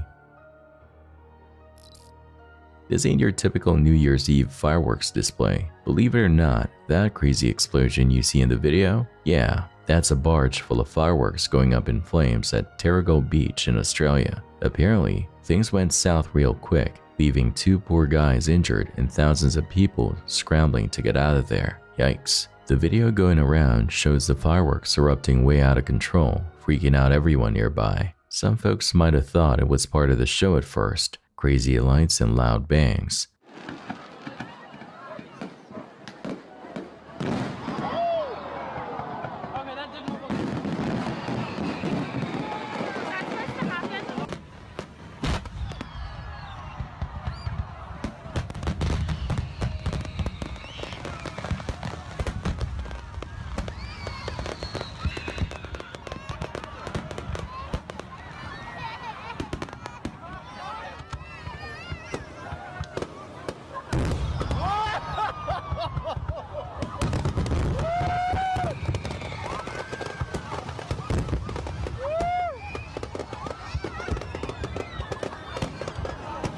Luckily, the injured dudes got whisked away to the hospital, hopefully with nothing too serious. Let's just say this is a good reminder to keep a safe distance from the fireworks, even the planned ones. This interview on the streets wasn't what anyone expected. A woman was trying to talk to a homeless man, but things got heated fast. Another homeless man jumped in, basically saying the interviewee had no clue what it's really like to be homeless. This dude don't know he's a piece of Why is he? I don't know about homeless, Jeff. You want to know about homeless? You're homeless. Yeah. You just got out here. They started yelling at each other, voices getting louder and angrier by the second. You want to talk big? Come here. Come here, dude. I'm going to see you open the cop. Get away from the cop. Come on home.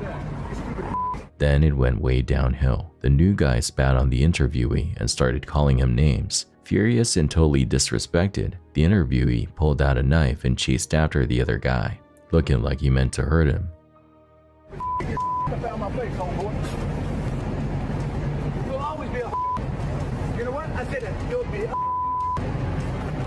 This situation went from 0 to 60 real quick, and it's a reminder that things can get out of control fast on the streets. On May 6, 2024, cops were called out to a store in response to a report of a guy acting weird and refusing to leave. Upon arrival, officers saw a man who refused to leave. Officers approached the man and told him that he can stay there, since he was already told to leave before, but the man refused and insisted on staying. Hey, will somebody help me, man? You gotta go. You know what's going on. You think you got the right. Well, you can't be here. I can be. I own it. I'm no, you don't. You don't. Yeah, I do. You don't. I own the county, dude. You don't. You still don't get it. You're not the police. I am the police. A what? A what order? Huh? What order? This badge. Oh, man, you gotta go. I'm going back. No, you gotta go. No, I ain't leaving. You do. That's what's up. You don't believe that either. You can go over. You can't be here. You cannot be here. Look, I live here. You cannot be here. Until I get my property. You cannot. It's a vacant property. Please stop threatening. It's a vacant why property. I'm not threatening you. It's a vacant property. That's not. This it's is a vacant not property. Hall, fool. This is not Akron. So they where you at? You 14 hours where away you from at? Where you at? The officer tried to identify the man, but the man wouldn't budge. What is it? What's your first name? You figure it out. What's your name? Huh? My name's Officer Hudson, right here. What's your first name? I don't know. What's your? So you don't want to identify yourself? I may not say it with somebody. He just doesn't comply, and the officer will bust him for not showing some ID. Stand up. I'm not standing up shit, dude. Stand up. I'm gonna sit down. I'm gonna sit down and drink my pop. My soda. Stand up. The man continued to keep yapping back with the officer. Officers tried to be cool about it for a while with the man, but they already had enough. They slapped the cuffs on him and frisked him. Why you won't get up? I ain't did nothing, dude. I just told the boy to get up. Don't get up. Tase me? Get up. Hey, you don't know, y'all, man. Y'all get up, or you're gonna get tased. Man, get up. Don't. Come on, man. Get up. Man. You gonna take guard my body. They always rob me. You know goddamn well I own this shit. Hey, man, this dude, man, you know what they are. They was over at the motel. The same shit. The same. Give me your hand. You ain't got no business taking off my pocket. The man started acting tough towards the officers. Let you pop it. Come on. You gonna kill me because I do. I got one. You good? Yep. Man, hell no. Man, you motherfucking shit. Oh, my problem, man. The whole goddamn county, my entire family. And what they robbed me of, the name and nothing about anybody and cigarettes. Get my cigarettes in my bag, dude. He was put into the cop car and was hauled to the station for booking. The dude was later identified as Nathaniel Williams and was slapped with an obstruction charge. This story involved some seriously forgetful parents and some quick-thinking cops in Florida. Body cam footage released by the Volusia County Sheriff's Department shows deputies stumbling upon a scene straight out of a nightmare. Two parents zonked out asleep on the beach, with their young ones nowhere in sight. The officer wakes them up, and let's just say they're more surprised to see cops than a missing beach umbrella.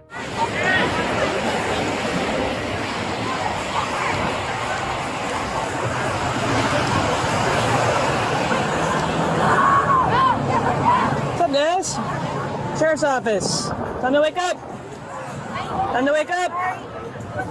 Hey, guys. Yep, time to wake up, guys. Hey!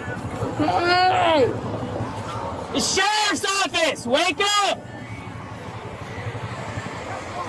Need to sit up? Come on, get up. Wake up. Welcome back. Sit up. Why? Can't have alcohol on the beach. You got ID? Do you have ID? ID or different one? Give him my ID or different You guys have children with you? Give him my ID or give him yours. Are they with you? Turns out, these folks have 2 young ones, and they somehow thought it was a good idea to take a snooze while their little ones wandered off. Hey, where are your kids? Right there. One here and then one here. Where's your ID? I don't have mine. Bring it all over. So give him your ID. That's what he wants, your ID. Are they right here? What's in here? Hey, where are they? Go get the kids. I got this. I'll do it. No. You go. Here, I'll go with him. Tell me where your kids are.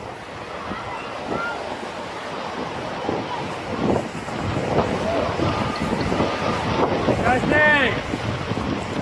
The dad even tries calling out for the young ones, but it's clear they haven't exactly been the picture of parental vigilance. Thankfully, the story doesn't end in tragedy. The cops found the young one safely splashing around in a nearby hotel pool. Needless to say, these sleepyheads earned themselves 2 counts of child neglect, a rude awakening they won't soon forget. RCMP got into a heart-pounding chase with a crazy motorcyclist who tore through the streets of Surrey and right into the middle of Guildford town center.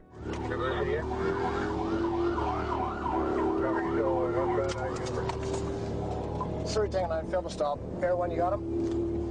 This biker was flying westbound on 108th and 140th, splitting traffic like it was a game of Frogger on fast forward. It was wild. Cops were hot on its tail, trying to shut down this dangerous joyride.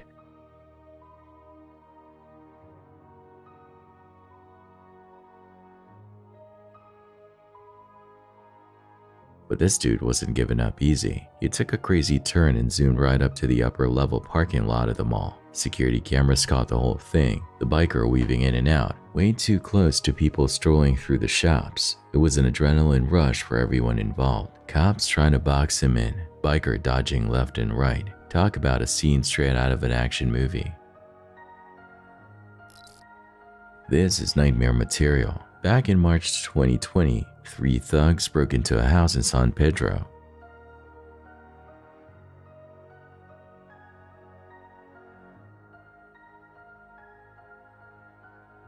The homeowner saw everything on security footage and raced to lock the front door, but it was a close call. By the time she got there, the thieves were already busting in.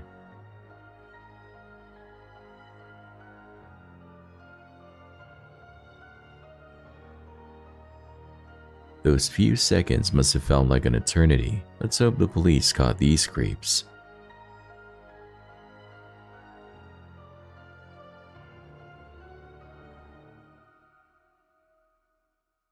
In a quiet neighborhood called St. Thomas Square, people were getting ready for a cold night, while the busy city of Tulsa, Oklahoma carried on as usual. January 5th seemed like any other night in an ordinary apartment, until just before midnight, something terrible happened. This event shocked the people living in St. Thomas Square, making January 5th a night they'd always remember. I'm so sorry, Mom. I'm sorry. Please. I'm so sorry. At 11:43 p.m., April Lyda called 911 in a panic. The Tulsa police arrived to find firefighters and paramedics already at the scene, helping 9-year-old Xander Lyda, who had been stabbed multiple times in the chest by his own sister. I'm so sorry. I'm so sorry. How old are you? I'm 12 years old. In May, video footage from a chest camera gave a first-hand look at what happened. Police took the sister away in handcuffs and started gathering evidence to understand what had occurred. Where's the knife? I was upstairs in my room and I threw it out the window and it's behind the apartment right here. You threw it where? I threw it out my window upstairs. Right up here? Not right there. It's the room. It's the other room. It's right behind the apartment. This apartment right here. Surprisingly, it seemed like her mother, who was at home during the incident, learned about it at the same time as the police. Where would the knife be? On that side? Right behind. Yeah. The knife? I'm so fucking sorry, Mama. Normally, someone who does such a thing would be ready for the consequences, but this girl was different. She kept asking for forgiveness from her mother and the police, even suggesting she didn't do it. What was shocking was her explanation. She believed something evil had taken over her, causing her to hurt her brother. I'm so sorry. I don't know what happened. It's some demonic shit. I'm so sorry. What's your mom think? Some might find this explanation plausible given the nature of the incident, but there was more to the story.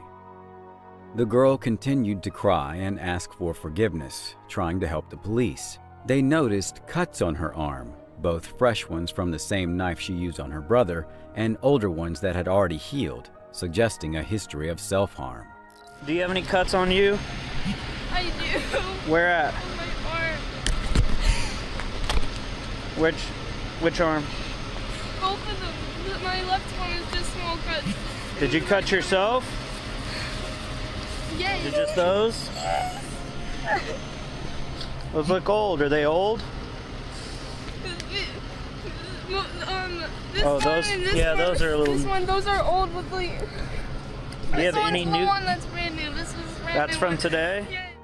While the police were putting the handcuffs back on her, her mother joined them, showing concern but still confused. What's gonna happen with her? I need to go to the hospital. I don't know yet. You don't know yet. You go with the hospital. We'll come and talk to you, okay? April, the mother, was torn between her two children, but chose to go with Xander to the hospital in the ambulance. She promised her daughter she would figure out what had happened and left, worrying that she might go to jail. Whatever happens, just be calm, okay? I don't know what happened tonight. I'm so sorry. We'll figure it out. I have to go be with your brother. Make sure he's okay. I don't know what the I did. I'm so sorry. I love you. In the police car, the girl shared a chilling detail. She didn't remember the act itself, only the bloody aftermath and the fear that followed.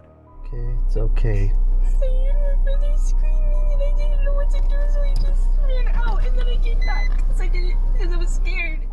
Her claim of demonic possession started to seem more believable. The police officer tried to comfort her without giving false hope, as she had already admitted to the crime and things didn't look good for her.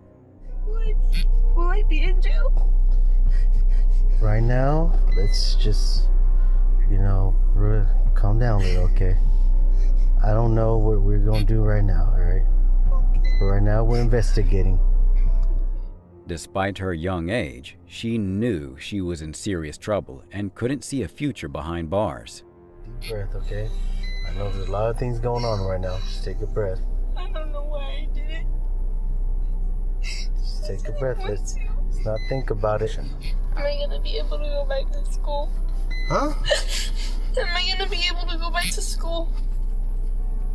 I don't know yet. Right now, we're just calling people. So I don't know when. Possibility. Yes, I don't know. I can't answer that for you, alright, Jen? As the conversation continued, her worries shifted to how her family would see her after everything. I just want to say goodbye to a lot of people. Say good. Where are you going? Jail. I stabbed someone. That's bad. Oh. That's really bad. Let's not think about that, okay? Let's not think about that. My mom won't want me to live there anymore. Your mom loves you, okay? Your brother loves They you won't too. trust me anymore. She feared they wouldn't trust her anymore, and the officer explained that, because she was only 12, she would likely go to a juvenile detention center rather than jail. During this conversation, Xander was in the hospital undergoing surgery, but sadly, his injuries were too severe and he didn't survive. The body cam footage then showed the girl arriving at the Family Center for Juvenile Justice, now officially considered a murderer.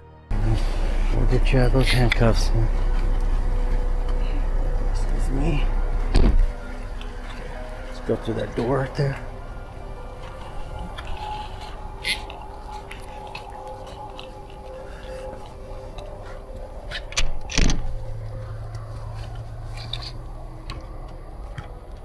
It was 3:52 a.m., over an hour after her brother passed away.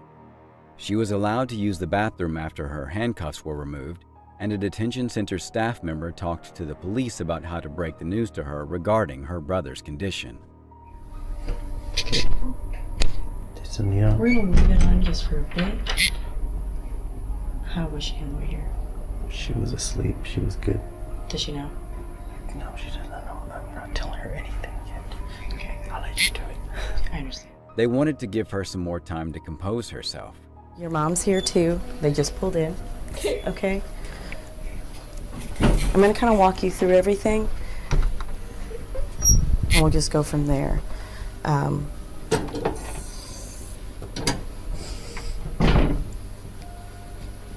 And we'll just hang out in here for now, okay? Well, we're gonna talk to your mom first, and then we'll talk to both of you at the same time, okay? The footage then shifted to a police officer questioning April Lyda, likely before 2:30 a.m. She was told that Xander was receiving care and still breathing. Okay, so right now, he's breathing. They're doing everything they can, but I just talked to the doctor, and she was saying it's all good things right now. Oh, thank God, okay. So both my kids tonight. April shared more about her daughter and what had happened earlier in the night. Aggressive or anything. Yeah. It's not like her. Like, it's like they bully each other like brother and sisters, but they never like fist fight or do anything like that. So this is just completely. He was in bed. He was downstairs trying to sleep. I don't know why she even went down there. Like, what the hell was she? I don't understand any of it. All I know is I heard him screaming.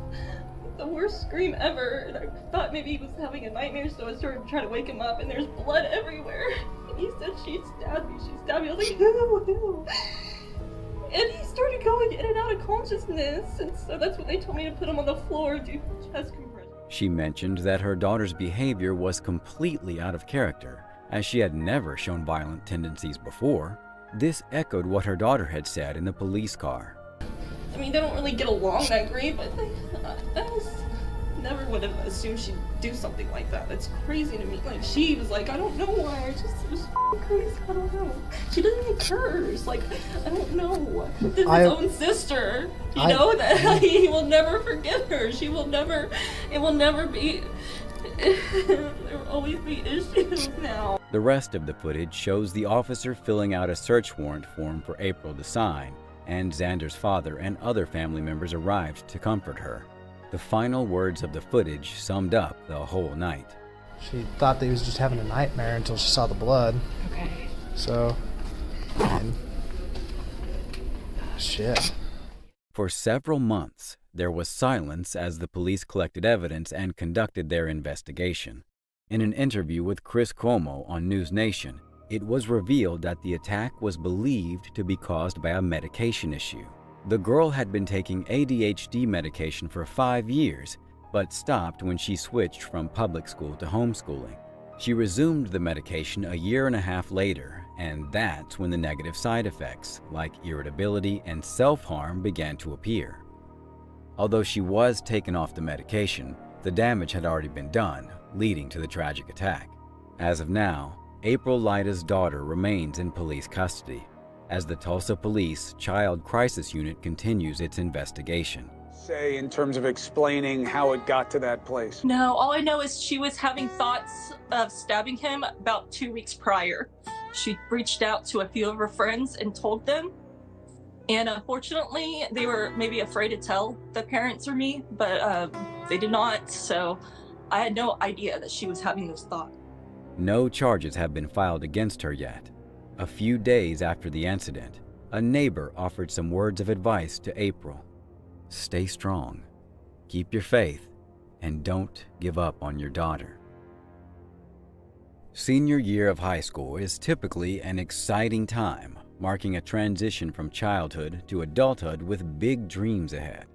Meet 19-year-old Alexi Trevizo, known for her excellence in academics and cheerleading. She seems poised for a bright future. Unfortunately, a lie that spiraled out of control changed everything. Her ideal senior year experience was shattered, and her promising future took a tragic turn. On January 27, 2023, Alexi was taken to Artesia General Hospital by her mother, Rosa Rodriguez, due to severe back pain, a chronic issue she had suffered since childhood. What started as a routine hospital visit quickly took a shocking turn. During the examination, the hospital staff asked if she was pregnant. Alexi vehemently denied it, just as she had for several months. Despite her denial, a lab test confirmed that she was indeed pregnant. She continued to deny it, claiming she wasn't sexually active. As she was examined, Alexi suddenly rushed to the bathroom. Hospital surveillance footage showed her in distress, covering her backside. She locked herself in the bathroom, and concern grew as minutes passed. At 1:48 a.m., her mother checked on her but returned without her daughter. After another 10 minutes, hospital staff knocked on the bathroom door, worried about her condition, especially after learning of her pregnancy. Knocked on the door and I said, "Are you okay?" And she said, "Yes, I'm fine. I'm just having a hard time going to the bathroom," is what she replied. After a while, I started hearing, so I probably checked on her 2 to 3 times, I'm not exactly sure. And then I just kept hearing paper towel dispenser and flushing and like the water running. When around 20 minutes had passed, they used a key to unlock the door. Alexi left the bathroom after a tense period, leaving behind a horrifying scene. All I saw was like blood everywhere, like on the walls, on the toilet. It just looked like a horror film. We didn't know what this blood was from. We were a little concerned that maybe she had, known that we were gonna figure it out and that she might have harmed herself or something in the restroom, so the dog wanted to go check her, but obviously that wasn't the case. The room was covered in blood, shocking the experienced hospital staff. Concerns arose about the amount of blood she had lost.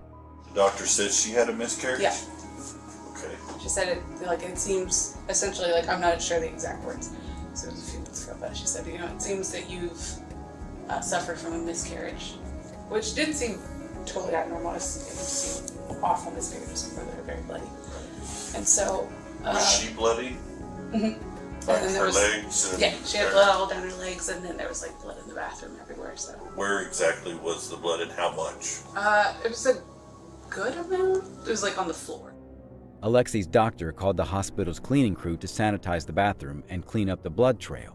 While disposing of the trash, a cleaner made a gruesome discovery. And so I started getting the trash out, and then when I did that, I seen that there was a baby in there. And that's when I freaked out and I called Lori and HT, or the nurses up front, and because there was a baby in the trash. And the baby, when I looked at it, the baby was wrapped up like in a, like at the bottom of the trash can, and with trash on top of it, in a trash bag. A baby boy wrapped in soiled paper towels and a plastic trash liner, but sadly not alive. The cleaner immediately reported the findings, and the doctor examined the baby in another room. The police were called in, and they informed Alexi's mother of the situation. First thing now is I need to make sure that the mother, the woman who delivered the baby, is medically stable. I don't know if she delivered a placenta. She's bleeding a lot. I just got her accepted to Loveless, so I need to get her up there as soon as possible. Okay, Okay. We discovered a dead baby in the bathroom. Oh my gosh. When Rosa Rodriguez learned the truth, Alexi told her that the baby had come out on its own, and she didn't know what to do. It's full term. What? Police informed them that due to the circumstances, they would need to be involved. I'm sorry about this, but in terms of delivering a baby and it looked like you tried to hide it, we do have to have the police involved. And that thing was crying. It came out with that. As they questioned Alexi, her mother's anger and the stress on her weakened body prompted the police to remove her mother from the room. Tell me the truth. You put it in the bag? Yes. Yeah. And what bag? Why did you say anything to us? Do you want to get in trouble for this now? You could get in trouble for this. Mom, alright, just give it time, okay? I know you're scared, I know everything else, okay? As of right now, I cannot allow your mom to be in here with you, okay? So, once the detectives get here, then she may be able to come back in here. But as of right now, I can't allow her to be back in here, okay? If you need something, we're not going to stay in here, okay? Because I think it makes it worse that we're here anyway, all right, obviously. and I know you're scared. So what we're gonna do is we're gonna stay on the outside of the door, okay? As long as you promise me you're not gonna hurt yourself. Okay. Like I said, this is a lot. I know it is, okay? Alexi needed urgent care that Arteza General Hospital couldn't provide, so she was prepared to be airlifted to Loveless Women's Hospital Labor Delivery Unit. Just before being loaded into the helicopter, an officer informed Alexi that she was no longer detained, but that detectives would be in touch. Hey, Alexi, so obviously you're getting transport, okay? So you're not detained no more. The detectives will be contacting you, okay? Meanwhile, detectives spoke to Alexi's family, including her boyfriend and the baby's father, Devin Ferrero, who was present. It's gonna go on like what? Can I be with her? She's getting life-flighted out right now. Okay. So they're taking her right now. Okay. They took his information and later learned that he was indeed the father. That's her boyfriend. Mr. Boyfriend, do you have a driver's license? I'm not trying to be rude, but you are more than likely would be the father? Okay. Yes. No, we get it. We get it. Detectives also spoke to Rosa Rodriguez to understand what had happened. During the conversation, Rodriguez revealed that Alexi had a history of back pain caused by domestic violence during her mother's pregnancy with her. Has she been having back pain before?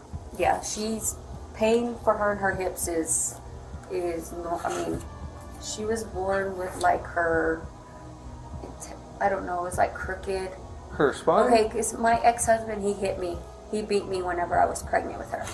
So she was early. She had some problems with her hips. Like I always had to take her to the chiropractor to get adjusted because she couldn't use, like, she was always getting constipated. Like she had to get lined up, whatever. So, I mean, I've been taking her to chiropractor. I didn't know. I honestly didn't know she was pregnant. I didn't know. I just thought, like she said, I have back pain, Mom, my hips are hurting me. I think I need to go to the chiropractor. I said, okay, let's go tomorrow. But she was like in really a lot of pain. Alexi had lived with this pain all her life, unlike the unborn child. Months passed as the investigation continued. An autopsy was performed, evidence examined, and staff members involved were interviewed individually. When I picked it up, that's when I noticed it even more because all I saw was black and purple. But once we picked it up, like the bag suctioned to his face. Something's in the trash can. I'm like, I looked in there, there's a clean liner. I'm like, what are you talking about? She goes, pick it up. I picked it, I could feel the weight. I knew then we had a serious problem. Reason for us to begin any life saving, the baby was completely gone. Brought the baby up, we called the doctor obviously out of the room from her exam, and we came in, kind of, doc assessed the baby, and Several nurses noted that Alexi appeared manipulative and more concerned about hiding her pregnancy from her mother than the well-being of the potential child. Like we were being just deceived from the beginning, but that's just my take on it. It seemed like she was very manipulative with us. It was at least what it seemed like to me. She didn't want you to discover, that she was pregnant, and she wore really baggy clothing. The umbilical cord looked like an animal had tore it apart. Have you ever eaten string cheese? And when you twist it, that's how the bottom of the umbilical cord looked. And I just remember it caught my eye, and I was like, God. I was like, this chick really ripped this thing apart. I was really surprised not one person asked me about the baby, if it was alive, if it was dead, if it was a boy, if it was a girl. No one asked me anything. She didn't even ask. No, she didn't ask. The only thing she started doing was crying and started talking about she didn't know what to do. Not one. I've never seen I've delivered multiple babies and I've seen multiple miscarriages, and I've never seen a reaction like that. On May 10th, police arrived at Alexi's residence with a warrant for her arrest. I'm gonna be rough with her or anything. We're just gonna take her over there and book her. Please don't be rough with her, please. Just bring her out. You can be with her the entire time, okay? Do you know where the public safety complex is? 3300 West Main? Rodriguez initially resisted, but eventually, Alexi appeared at the door and submitted to her arrest. She was booked at the detention center, but released. Alexi was allowed to complete her senior year of high school without supervision, awaiting her child with a due date set for October 2nd. Tara Pakinich experienced the shock of a lifetime on the fateful Wednesday of February 23, 2022, in her Green Bay, Wisconsin home. She descended the stairs to check on her son, only to discover his absence. Puzzled, She retraced her steps upstairs and, to her astonishment, encountered something highly unusual. A shower towel concealed one of her buckets, and when she unveiled this macabre cover, she came face to face with the horrifying sight of her son's severed head. Shad Therian, a mere 24 years old, his life tragically cut short. The gruesome tableau awaited the arrival of law enforcement at the Pakenich residence. Tara's grim revelation led the officers to approach, and a gasp of disbelief escaped one of the officer's lips when his flashlight illuminated the gruesome contents of the bucket. The subsequent search for Shad's remains throughout the house only deepened the mystery. The crime scene, oddly pristine, bore no traces of blood on the bed, floor, or walls. Everything appeared immaculate, save for the dried bloodstains on the mattresses and pillow. The perpetrator had demonstrated meticulous attention to detail, rendering it almost as though nothing unusual had transpired. Following the search, Tara informed the authorities that Shad's childhood friend, Taylor, was the last person to have seen her son alive. Shad and Taylor shared a history that dated back to their middle school days, including a period of physical intimacy. The pursuit of Taylor commenced, and a bloody footprint near her residence marked the first sign of their progress. Hey, who did that?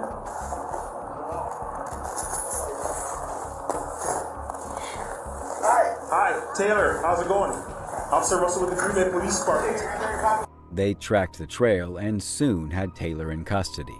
Her apprehension was accompanied by a thorough search of her apartment, though it yielded no incriminating evidence. Who else is in the apartment? Be straight up. Tomes? Who else? Just Tomes? Is he armed? Nobody's armed? Nobody's armed. You sure?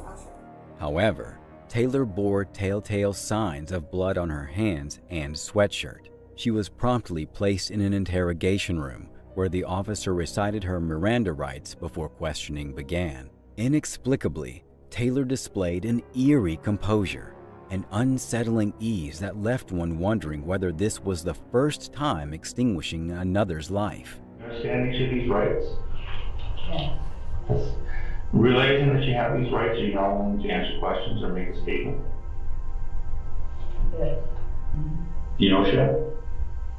And how do you know Shad? He's my ex. He's your ex-boyfriend? As the interrogation unfolded, deeply disturbing revelations emerged. Taylor and Shad had spent the day together at his home while Mrs. Pakenich was absent, and their interactions took a chilling turn.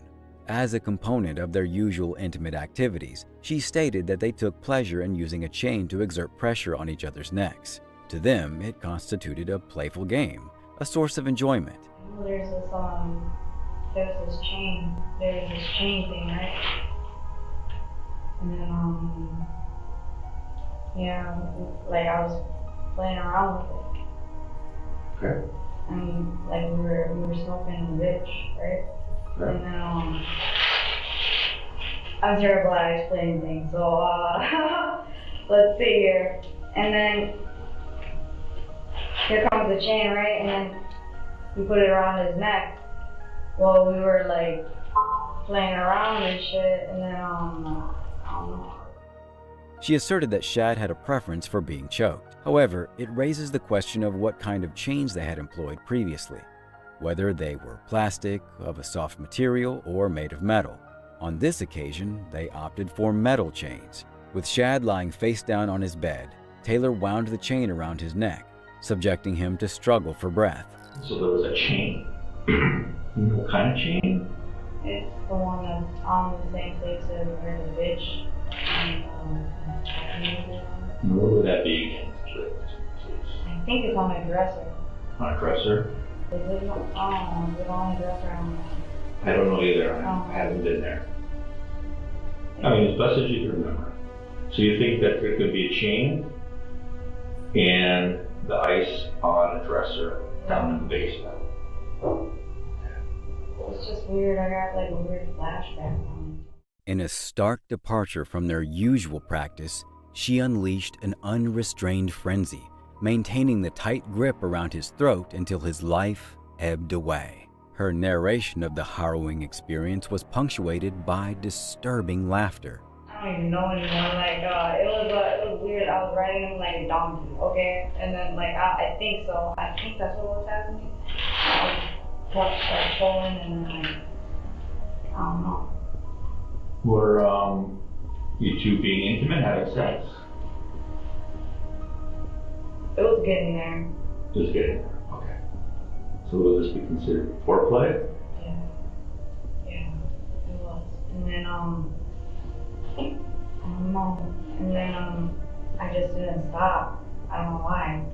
I didn't stop. Following his demise, she proceeded to sever his head from his body, placing it inside a bucket destined for his mother's shocking discovery. Damn, the head. I can't believe that. Where'd you do the body? The body's there. Yeah. It's, So we're gonna take the head somewhere? I like that. You liked it? As per her account, she had initially intended to thoroughly disassemble and preserve Shad's body parts, but her motivation waned and she grew complacent. I think it's a foot. A foot? A leg, maybe. I don't know. I'm like, I'm gonna bring it all, and then I'm like, man, this is messy. So then I just left it. I got lazy. Okay. I got lazy, and that's what I did. So. So there's gonna be maybe a foot or a leg in the van. And then, Yeah. what did you do with the head? I forgot that was in the van, so yeah. What did you do with the head? The head, I put it in that bucket, that black bucket. As more details emerged, one couldn't help but notice recurring signs of premeditation in her words, or even more concerning, hints that she might have engaged in such activities previously. Similar thoughts may cross your mind when the detective inquires about the moment you realized Shad was no longer enjoying himself. Her response sends shivers down your spine. She recounted his painful demise, including the distressing detail of him losing control of his bodily functions. Despite recognizing these unmistakable signs of impending death, she persisted, not releasing her grip on Shad until he took his final breath. Shit. I think I went a little too far because I was blacking out while I was doing it, right? And then and then I look at him, I'm like, shit, he's already crippled. I'm like, I don't know if he's fucking. Is he good? Is he good? But then when I woke up, during the blackout moment, I'm like, shit. When questioned about whether she had planned to end Shad's life, she asserted that it was entirely spontaneous and unpremeditated. Did you want Shad to be dead? No, it was out of random. I wasn't expecting that, and it kind of threw me off guard. And it was in an open place, you went in the basement, right? Mm-hmm. It's pretty open. Well, I haven't been down there, but is it? Yeah. So it was weird. It was really weird. And you open the door to the outside, and you go down the stairs, and it's right there. You can see everything right as you go down the stairs. Whether it was due to the numerous drugs they had consumed and injected, or some other factors, Taylor attempted to absolve herself with a perplexing explanation regarding her mental state. That's how messed up my head was. I was really messed up. I don't know what was going on. I was just going crazy. And then, I don't know what was going on at all because I think it was the open area. I wasn't in a room by myself. There was no door. It's an open area. Here's another cause for skepticism regarding the randomness of this murder, as she claims. The police had examined her browsing history and discovered a search query she had entered in her search engine, quote, Jeffrey Dahmer walking into court looking attractive, end quote. It became evident that she took perverse pleasure in her malevolent actions, transforming them into a cruel game. She received a life sentence, as Wisconsin does not have the death penalty. Here's one of her most unsettling statements to the officers, quote, have you ever experienced the feeling of loving something so intensely that you end up killing it? The narrative of Lisa Knox Edwards stands out as one of the most peculiar incidents in the annals of modern law enforcement. This 6-decade-old woman met her demise while in the custody of Knoxville, Tennessee police, sparking ongoing debates concerning the circumstances surrounding her death, as well as potential misconduct or negligence on the part of the officers involved. The incident began when a police officer responded to a call at Fort Sanders Regional Medical Center, where a woman was reportedly refusing to vacate the hospital premises. Initially, the officer inquired if the hospital staff had indeed requested her departure. Did the hospital ask you to leave? To which she affirmed but explained her physical limitations due to an August 2019 stroke that left her partially paralyzed and unable to use her left side. Nevertheless, the officer persisted in instructing her to leave, unaware of her medical condition and ankle injury. You got to leave though, they want you gone. I know I can't even get to the door. You can't get where? Huh? You can't get to where? I can't get back up there. They don't want you back up there, they want you to leave their property. I can't leave me out. Despite her repeated explanations of her physical constraints, he perceived her reluctance as willful noncompliance, assuming that her presence at the hospital had caused disruptions. I understand you say you got some problems going on. You're going to have to find a way to get out of here, okay? I don't want this to turn into a situation where you have to go to jail. If you're looking for somewhere to go because you're cold. I shattered my ankle and I had a stroke. Well, if the medical professionals have saw you and discharged you, They want I got nothing to do with that then, but you got to get going. I can't even get down there. You're going to have to figure out a way to get going. I can't do it. So you're saying that you're going to go to jail? Can you call the preacher for me? Who? The preacher. I guess it was preacher. No, ma'am, you have a phone right there. I don't know the number. Well, how am I supposed to know the number to call the preacher then if you don't know the number? It was subsequently revealed that the wheelchair she was using belonged to the hospital and did not assist her in leaving. It's the hospital's wheelchair. Well, you're going to have to get up and figure out a way to get going. I can't. Can I come in and try my phone number again? In her continued pleas, she stressed her inability to depart, but the officer interpreted this as a refusal. Please don't hurt me no more, so. Okay, I'm done talking to you. When you start talking nonsense like that, I'm done with you. You'll go to jail. Porter Bravo, can you have a wagon seen over? Consequently, the officer requested police transport wagons for Edwards and gathered her information, ultimately arresting her on charges of criminal trespassing. Info. What's your name? Lisa Lynn Edwards. My daddy used to be constable. What's your date of birth? 8662. Additional officers arrived at the scene, moving Edwards outside the parking deck, where her pleas to avoid going to jail went unanswered. Due to her mobility issues and weight, the officers encountered significant difficulties trying to load Edwards into the van. Despite her consistent claims that she could not step into the vehicle, the officers grew frustrated, referring to her as dead weight and accusing her of hindering their efforts. At this point, Edwards began expressing difficulties breathing, wheezing, and requested for her inhaler. Moments later, she collapsed within the van. The officers took their time searching for her inhaler and even ridiculed her for having cigarettes while experiencing breathing problems.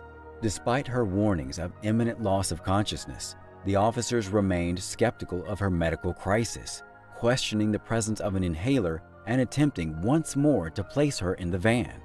At this critical juncture, Edwards lay helpless on the ground outside the vehicle. The police decided to load her into the back of one of their cars, as it had the lowest profile. Footage from inside the car exposed the severe distress Edwards was enduring. She not only struggled to control her bodily functions, but also audibly wheezed as she tried to breathe and maintain an upright posture. She implored the officers to take her to the hospital, but her pleas were ignored.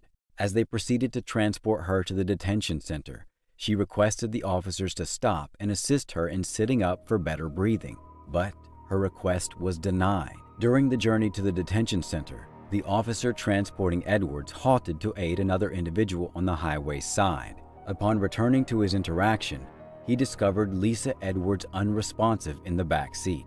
They made several attempts to revive her, but she remained unresponsive.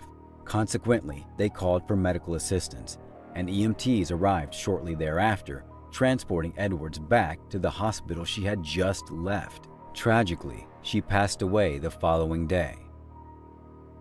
The autopsy indicated that Lisa Edwards died of an ischemic stroke, attributed to atherosclerotic cardiovascular disease. Additionally, she had several other underlying health conditions at the time of her death, including COPD and acute bronchitis.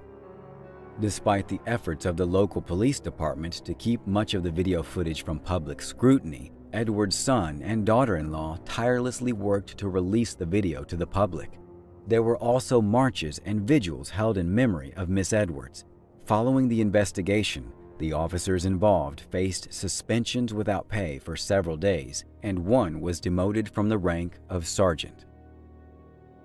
This is the shocking case involving Chad Doerman, a deeply disturbing incident that left Claremont officers in the Monroe Township community devastated by the tragic murder of 3 children in a single household. On June 15, 2023, Claremont officers were alerted to an urgent call from the fire department as a young woman reported her father's shooting spree in Monroe Township, located 75 miles west of Columbus. Can you tell how many people have been shot? I think 2 children. Okay. All right. I need. What was that your I've seen? There's a girl running down the street saying that her stepfather is killing everyone in her family. And what did the female say to you? And she says that her stepfather is killing everybody in her house. Did she say how or what was happening? I asked her to get in the car with me, and she said she couldn't leave her family. The girl informed them that her father had shot all the family members, propelling the officers into rapid action as they rushed to the scene. There's a male actively shooting at the firehouse. What they encountered was a gruesome scene, with lifeless children sprawled across the yard. All 3 victims were under the age of 11, and they were all the offspring of the same individual, Chad Doerman. As the officers approached the scene, they urgently ordered Chad to stand and place his hands on his head. Stand up! Stand up now! Stand up! Stand the fuck up! However, he remained eerily composed, sitting as if he hadn't heard them. His apparent indifference was chilling, leaving the officers bewildered. It was unnerving to witness a man who had just taken the lives of 3 innocent children sit there, seemingly unperturbed, as if nothing was amiss. Get your hands up here. The officers, seemingly as disturbed as any onlookers might be, forcibly apprehended Chad, placing him in handcuffs. They quickly checked on the children before summoning emergency services, but tragically, it was too late, as the children had already succumbed to their injuries. We're 21. Get the EMS over here. Chad, incredibly, tried to assert his innocence, citing his clean record and claiming he hadn't used drugs or intended to harm anyone. Man, I ain't trying to hurt nobody. I'm completely sober. I did drugs when I was little, but I don't do drugs now. I'm sober. I'm not trying to fight you. However, the ghastly sight led the officers to view Chad as an extremely dangerous individual, and they treated him accordingly. Roll over. I ain't gonna hurt you. I ain't gonna hurt nobody. You got anything on you? No, I ain't got nothing, man. Phone, that's it. I ain't mad. I ain't nothing. Just make sure that dog don't come out. I don't think he'll bite you. Just don't reach for him and try to grab him and pet him. All right. He won't bite you. What's going on, man? Nothing. Can I stand up? It's kind of uncomfortable. I'm gonna get you here in a second. I ain't running away. You can do whatever you want.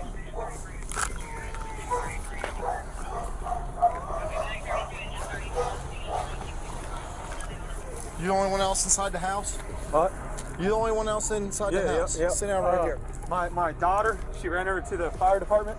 Sit down. It's my stepdaughter. Put him in the cage. This is Will.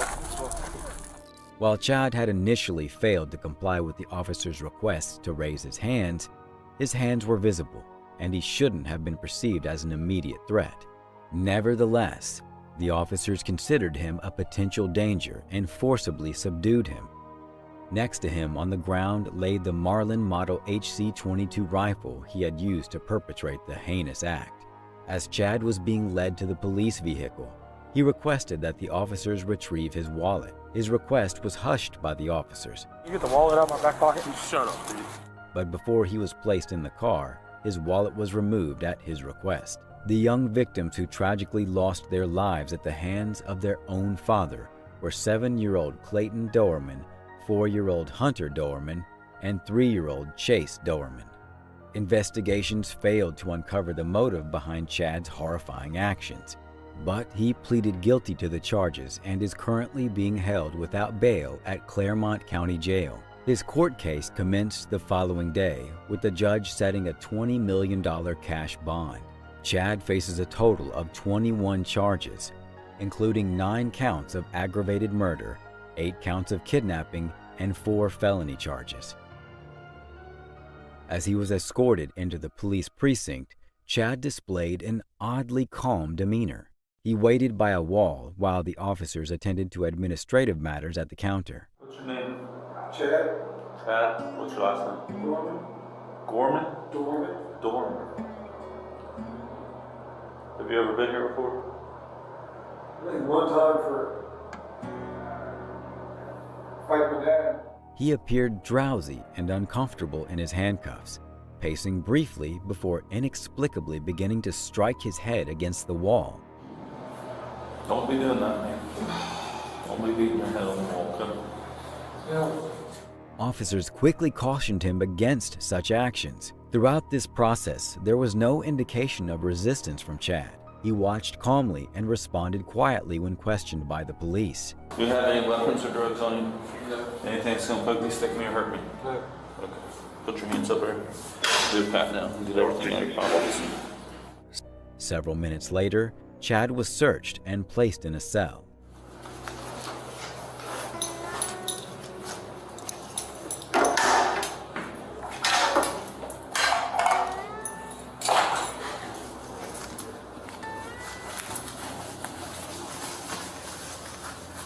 You see the mom was look. Bend it up here to me. There you go.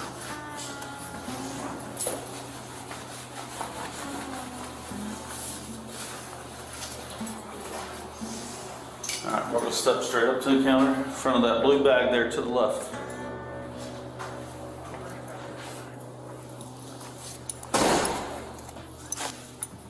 Is he getting evidence bags or push? See your hands. I'm gonna take this cuff off, put your hand up here, palm down, okay?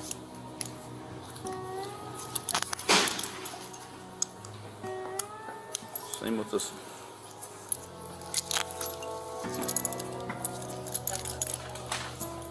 His full cooperation and respectful demeanor left observers wondering about the circumstances that led to this unimaginable tragedy. What could have compelled him to commit such a horrendous act? How did he carry it out? Investigations have yet to provide definitive answers on these questions, but some unsettling details have emerged.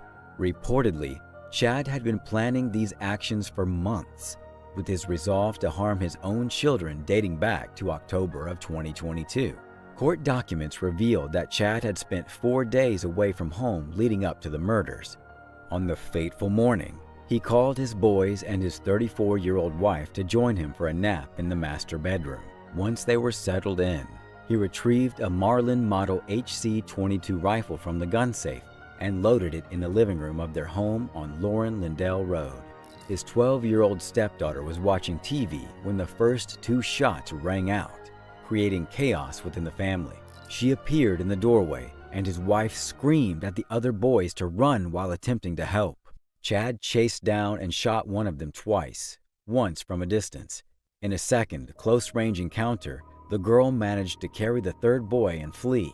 However, Chad brandished the gun, forcing her to put the boy down, after which he shot him. Following the completion of his grim mission, Chad sat by the steps with his rifle beside him, appearing to have been waiting. In a court statement, Chad confessed to the crime, admitting that he should never have committed such a heinous act. The motives behind his actions remain shrouded in mystery, and until a comprehensive investigation is made public, the true nature of the events leading up to this tragedy will remain unknown. Aaron Hernandez was a young man who seemingly had everything going for him. He excelled at college football, playing for the University of Florida Gators, and by the time he was just 20 years old, he entered the NFL draft. He was picked in the 4th round by the New England Patriots, and in 2012, he even reached the Super Bowl, although the team came up short despite managing to score a touchdown. That same year, he inked a lucrative $40 million contract extension and received a substantial $12.5 million bonus. On the surface, it appeared that he had it all, but in reality, his life was marked by more challenges than triumphs. He had a history of violence, and accusations followed him for an extended period of time. In 2013, Aaron became friends with Odin Lloyd, who played football but wasn't a pro, and Odin was dating Aaron's fiance's sister. On June 17th, Odin was found dead near Aaron's home with gunshot wounds. This made Aaron a suspect, and his life started falling apart. On that day, Aaron, along with his friend Carlos Ortiz and Ernest Wallace, picked up Odin from his home. We have a video from the same day at a gas station where Aaron helped Ortiz get into the car while getting gas.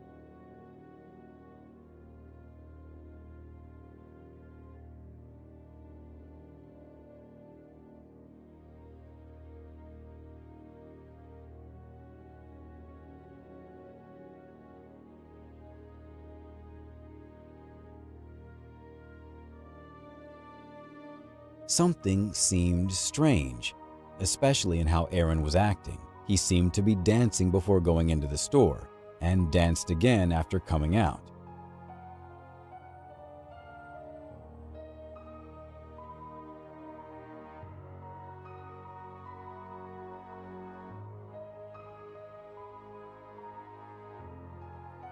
Later, he put Ortiz in the back seat. We can't be sure if they were drunk or not.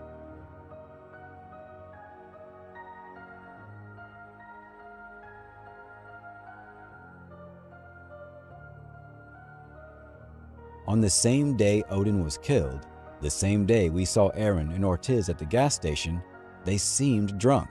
There's another video of the same day when Ernest and another friend were returning to Aaron's home. The car was damaged and they rushed into the house, trying to get inside before the garage door fully opened.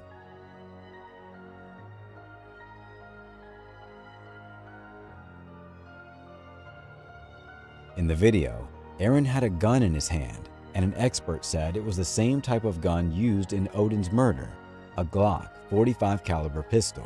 This video also shows Aaron with the gun before and after the murder. A day later, Aaron was caught on camera destroying his cell phone after being questioned by the police. Although the motive for the crime remains unclear, Aaron was found guilty of killing Odin Lloyd and sentenced to life in prison. Then, on April 19, 2017, he hanged himself in his jail cell.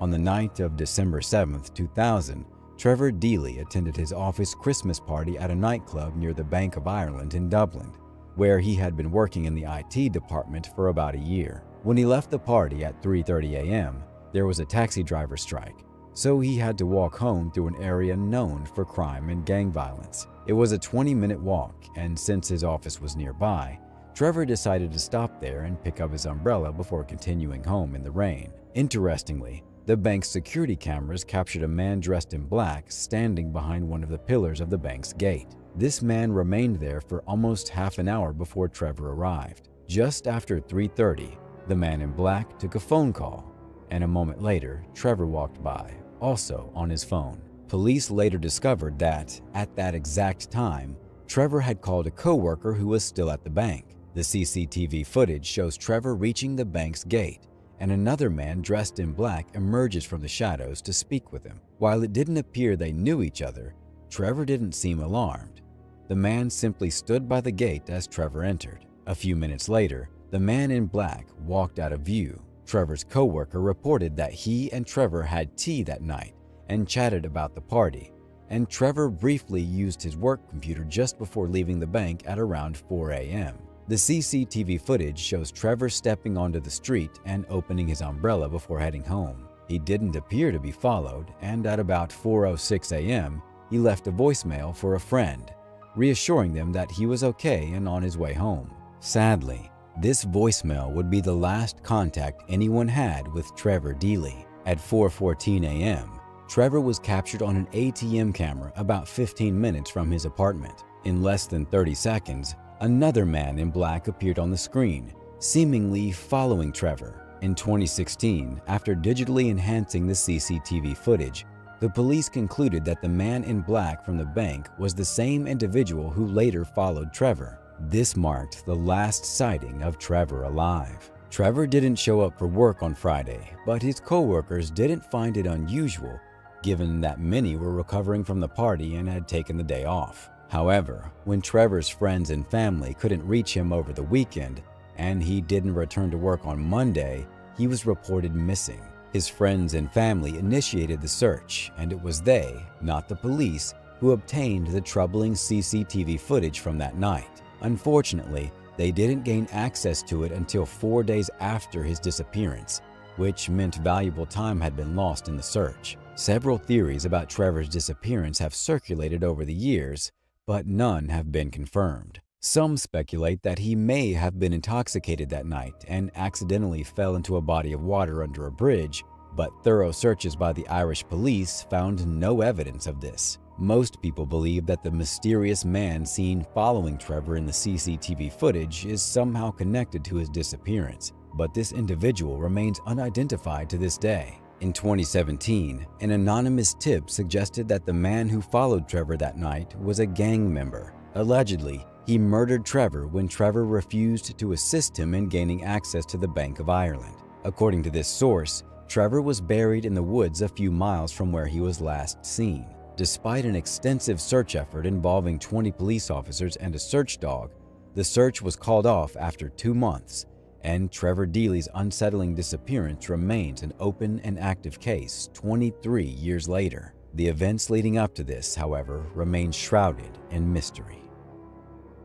On November 28, 2012, a perplexing incident occurred in Victoria, British Columbia, when Emma Philippoff vanished in unusual circumstances. Just a year before her mysterious disappearance, Emma had realized her lifelong dream of relocating to Perth, Ontario, to the Canadian West. Upon her arrival in Victoria, she lacked both a job and a permanent residence. Nevertheless, she swiftly moved in with a friend and secured employment at a local cafe while searching for a stable place to live. Initially, things appeared to be on track for Emma. However, as winter approached, her behavior began to take an alarming turn. According to her roommate, Emma began displaying obsessive-compulsive behaviors, erratic actions, and even seemed to experience manic episodes. A few months after arriving in Victoria, Emma abruptly left her friend's apartment, quit her cafe job, and began living wherever she could find shelter, including hotels, the woods, and boats in Victoria's harbor. By early 2012, she had settled into a woman's shelter in Victoria. During that summer, Emma secured a seasonal job at Redfish Bluefish, a popular seafood restaurant in Victoria's inner harbor. For a while, she appeared content, and it was around this time that she purchased a red Mazda MPV van with an intention of living on the road, traveling to various cities in the US, Mexico, and Canada. However, her plans for freedom were thwarted as her mental health deteriorated, causing her behavior to become increasingly erratic and unpredictable. In the months leading up to her disappearance, friends and shelter staff noted Emma's paranoia concerning an unnamed man she had dated during her time as a culinary student in Perth. She never disclosed whether she maintained contact with this individual, but it seems to be a source of her heightened paranoia. A few weeks before she vanished, Emma exhibited bizarre behavior by moving furniture from the woman's shelter across the street, claiming she heard voices emanating from the furnishings instructing her to do so. During this period, she also gave away or sold many of her personal belongings. On November 20th, there exists CCTV footage of Emma at the YMCA in Victoria. In this peculiar video, she can be observed entering and exiting the building multiple times within a 14-minute span. Some individuals have speculated that she might have been attempting to evade someone, while others suggest she may have been waiting for a ride and didn't want to endure the freezing cold outside while waiting. However, neither of these theories has been substantiated. 3 days following the recordings of this footage, Emma engaged in a series of emotionally charged phone conversations with her mother. During these discussions, Emma expressed a desire to return to her mother's residence in Perth. Her mother agreed, but grew increasingly concerned as Emma vacillated between returning to Perth and returning to Victoria through their conversations. On November 28th, Emma's mother became aware of her staying in a woman's shelter when she called back a number that Emma had used and a staff member answered the phone. Troubled by her daughter's well-being, Emma's mother promptly flew to Victoria. Early on that same day, at approximately 8:30 a.m., CCTV footage captures Emma entering a 7-Eleven convenience store and purchasing a $200 prepaid card. Later in the afternoon, she returned to the same store to buy a prepaid cell phone, which she never activated. The video shows Emma repeatedly glancing out the window and hesitating before leaving the store, as if she may have been trying to avoid someone outside. Although her behavior indicated she might have been followed or threatened, this was never confirmed. Emma returned to the shelter around 6 p.m. to discover that her mother was en route to pick her up and take her home.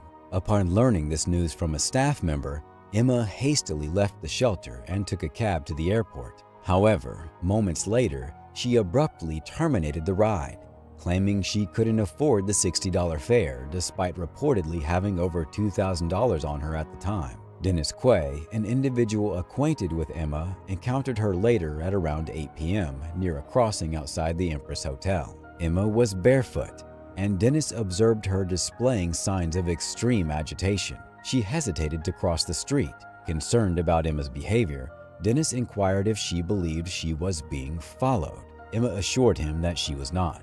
Unsure of how to handle the situation, Dennis contacted the police to report a disoriented and distressed woman walking barefoot in front of the Empress Hotel. Within minutes, the Victoria police arrived and engaged in a 45-minute conversation with Emma. Surprisingly, the officers determined that she did not pose a threat to herself or others, subsequently allowing her to leave. Regrettably, this marked the last known sighting of Emma. 3 hours after her disappearance, Emma's mother arrived at the women's shelter to collect her daughter, but Emma was nowhere to be found. Subsequent to her mother's report of her disappearance, the search for Emma Filipoff commenced the following morning. Investigators located Emma's red van in the Chateau Victoria Hotel parking lot, where she had arranged for it to be towed 3 days prior to her disappearance on November 25th. Inside the van, all of Emma's belongings, such as her laptop, passports, a pillow, and clothing indicating the possibility of planning to return to Perth or embark on a journey, were found. Sadly, this marks the point at which Emma's case went cold, except for a few enigmatic tips. In 2014, an individual wearing a green shirt entered a convenience store located in Gastown, approximately 75 miles north of Victoria. According to the store owner's account, this individual forcibly removed a poster that advertised a $25,000 reward for locating Emma.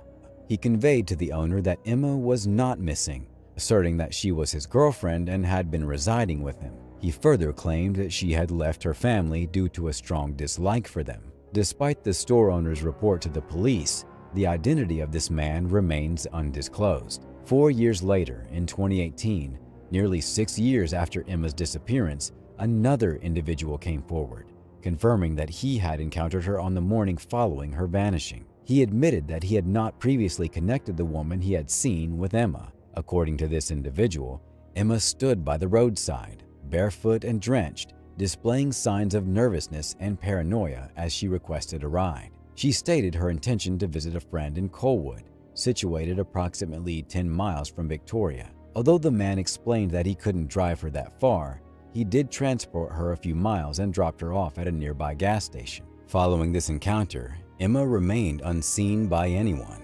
Curiously, the identity of the friend she mentioned planning to visit remains shrouded in mystery. Despite her mother's relentless years-long search for her daughter, the reason behind Emma's disappearance remains a mystery. Some individuals speculate that she may have become a victim of the man she mentioned dating in Perth, even though the police thoroughly interrogated him and eventually cleared him of suspicion. Another possibility is that she was abducted by the individual in the green shirt seen in the footage. Given Emma's deteriorating mental state in the weeks preceding her disappearance, some believe that her mental health challenges may have overwhelmed her. As 11 years have passed, law enforcement authorities are still unable to determine whether Emma departed the island at all or if she continues to remain somewhere unknown.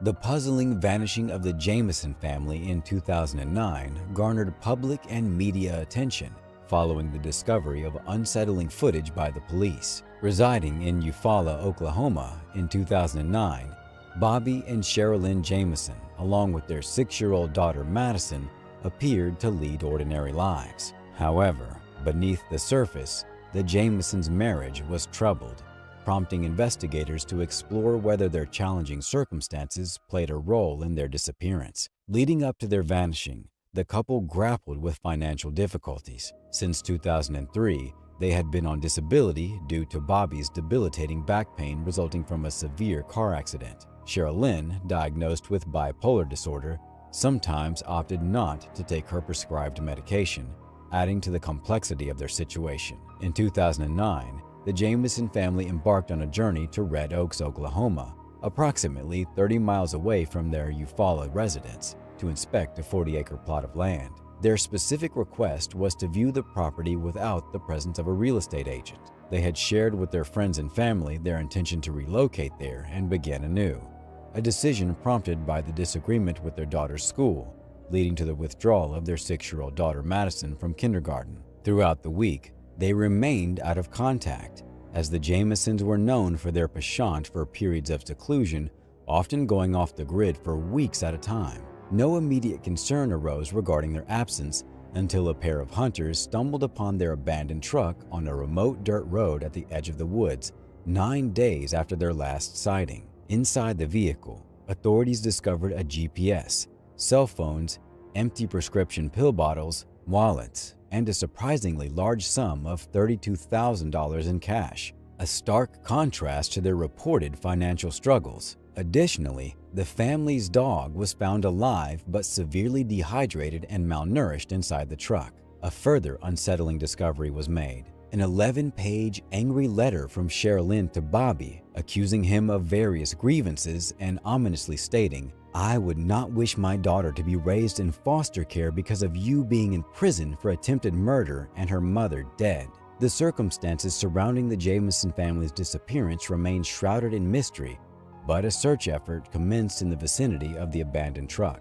Over 9 months, a search team comprising 400 volunteers, 16 search dogs, unmanned drones, planes, horses, and a specialized search unit meticulously scoured the woods. During this period, unsettling footage recorded by the family's home security cameras on the day they vanished was uncovered by authorities. In the video footage, Bobby and Sherilyn can be observed as they load their truck in preparation for their trip, but there is an immediate sense of something amiss. The couple makes more than 20 trips back and forth to the truck, at times placing items in the vehicle only to retrieve them and return them to the house, repeating this process. Curiously, several times they walk from the truck to the house and back without carrying anything.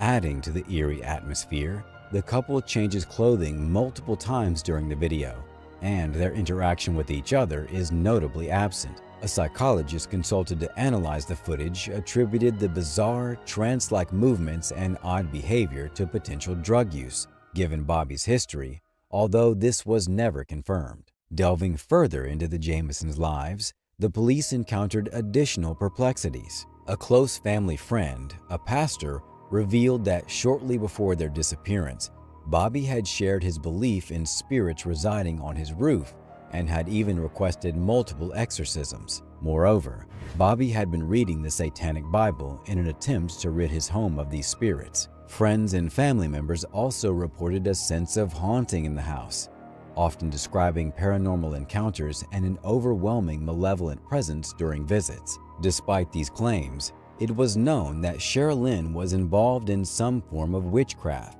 regularly conducting seances at her home and discussing supposed paranormal experiences. Additionally, she had cats that, when they passed away, she suspected were poisoned by the neighbors, leading her to spray paint the words, Witches do not like it when their cats are killed, on a large metal storage container on the Jamisons' property, further fueling the enigma surrounding the case. However, it wasn't until November 2013, 4 years after the Jamison family's disappearance, that their skeletal remains were discovered by 2 deer hunters approximately 3 miles from where their family's abandoned truck had been located 4 years earlier. Due to the advanced state of decomposition on the bones, it took an additional 8 months for forensic investigators to conclusively identify the remains as those of the Jamison family. Unfortunately, due to the condition of the skeletal remains, the causes of their death could not be determined. Given the multitude of unsettling events and perplexing circumstances leading up to the family's vanishing,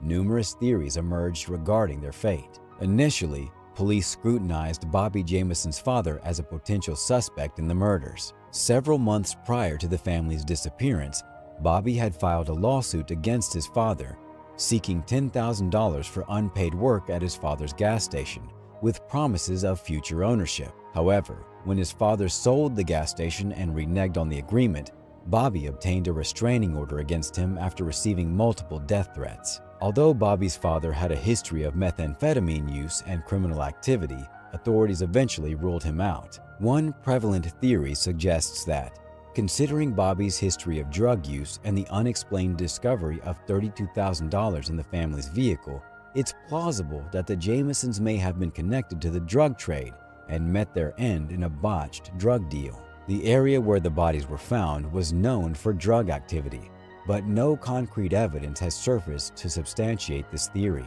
Law enforcement discovered a small hole on the back of Bobby's head. Yet, forensic specialists have concluded that it was too small to be consistent with a bullet wound and was more likely the result of post-mortem animal activity. Some individuals have put forth the theory that the Jamisons might have been entangled with a cult. The enigmatic symbols and cryptic writing discovered on the family's truck appear to bolster this notion. Additionally, Cheryl Lynn's own mother asserts that her daughter was on a cult's hit list for unspecified reasons. While cult activity had been reported in eastern Oklahoma since the 1990s, its prevalence had dwindled over the years, and no concrete evidence has been found linking the Jamisons to a cult. Given the presence of a hate-filled letter in the truck and the couple's history of mental health challenges and substance abuse, some speculate that either Bobby or Cheryl Lynn may have perpetrated the murder of their family before taking their own lives. However, with no corroborating evidence at the scene to substantiate these theories, the case remains unsolved after 14 years. Law enforcement and investigators continue to search for fresh leads, but currently, there are no suspects in the disappearance and homicide of the Jamison family.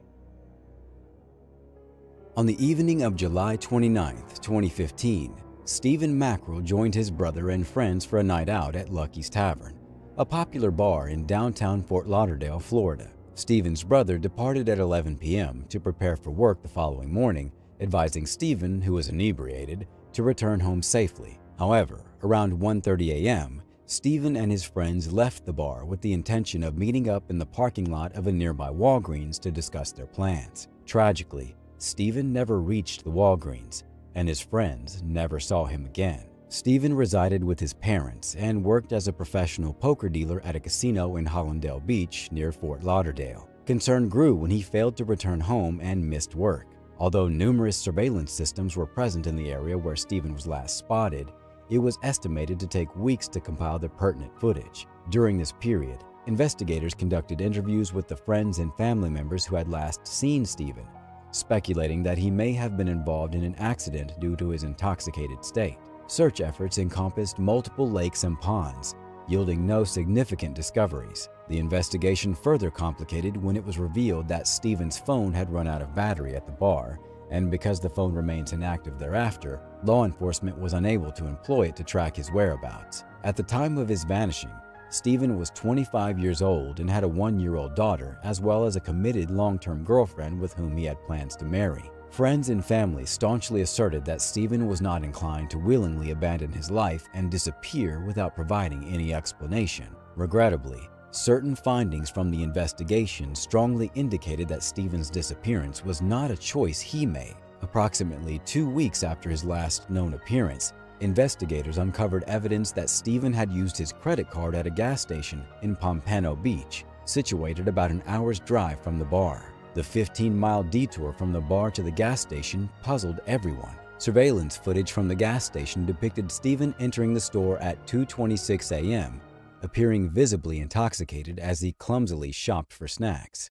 The store owner seemed untroubled by his behavior, and within a minute, Stephen approached the counter to pay for his snacks using his credit card. Subsequently, he engaged in a brief conversation with 2 young women in the gas station, although this occurred outside the camera's view. Nearly a week later, additional footage surfaced, dramatically altering the course of the investigation.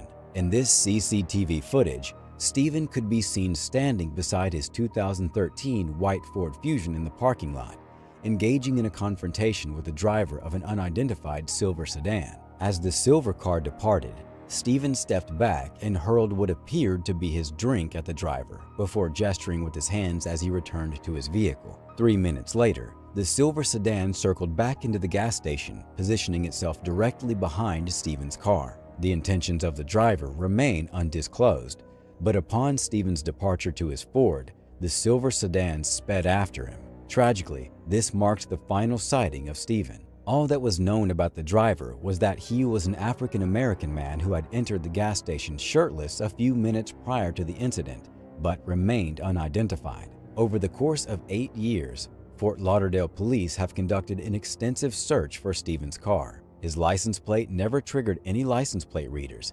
indicating that he likely remained within the Fort Lauderdale vicinity. Search teams explored over 20 bodies of water in hopes of locating the vehicle, but to date, nothing has been discovered. Alarmingly, these searches uncovered nearly 20 other vehicles in nearby lakes, ponds, and canals, including stolen vehicles bearing bullet holes. Yet none were connected to Stephen's disappearance, providing no leads. As of 2023, detectives and investigators remain in the dark, uncertain whether Stephen met with an accident or fell victim to something considerably more sinister.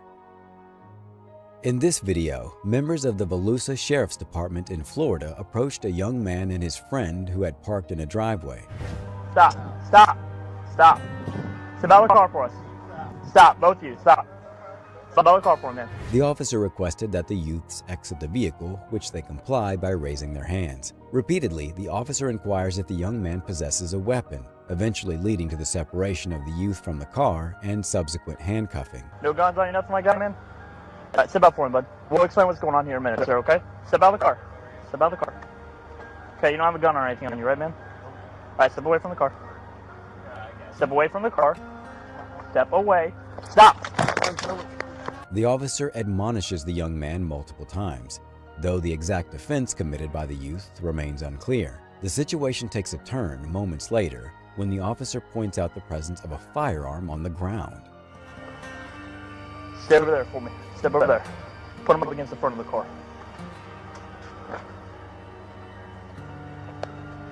You freaking stupid? Huh? You freaking idiot? Pull the gun out as we're trying to get him to step out of the car. Yes. No, we were trying to get him to step away from the car.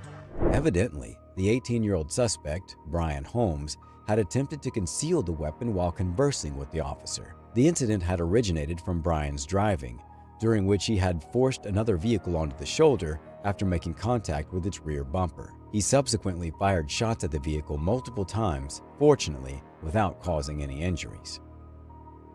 Weapons can pose a significant threat when in the possession of troubled young individuals. The same concerns apply to children who may be too young to distinguish right from wrong, as exemplified by these 2 12-year-old boys who were discovered engaging with a firearm not far from Daytona Beach, Florida. The video commences with a 911 call from a woman who reports witnessing 2 young boys aiming a gun at passing vehicles. 911, where's your emergency? Yes, ma'am. We're at Brook Circle in US 1. It was those 2 little kids, and as we were driving past the property, the little kids were standing out in the field. It appeared that he had a handgun and he was pointing it at our car as we were driving by. Upon arriving at the scene, the police officer instructs the juveniles to raise their hands. Put your hands up! Stop running right now! I'll send a dog to you. Put your hands up. Come out to me right now. Bullshit. Get out here now. As they were concealed in a sheltered area adjacent to the road, the police officer draws her own firearm and instructs them to come out. Let me see your hands. Stop right there. The boys explained that they had a gun and were discharging it away from the road. How old are you? We are both 12. Keep your hands where I can see them. You drop them, bad things are going to happen. You understand me? What the hell are you doing out here? Is this your property?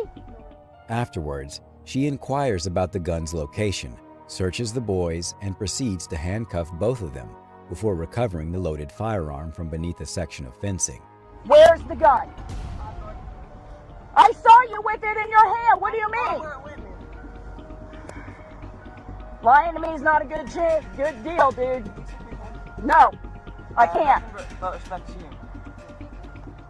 Put your hands behind your back. Am I under arrest? I'm securing you for my safety and yours right now. Well, at least I got a tetanus shot recently, so it's got to be around in here somewhere. 3, 4.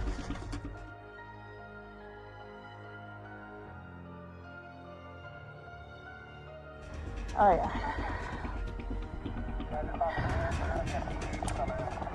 He's got some in the chamber, one in the chamber, one in the ready to go. Fabulous. All right, back out.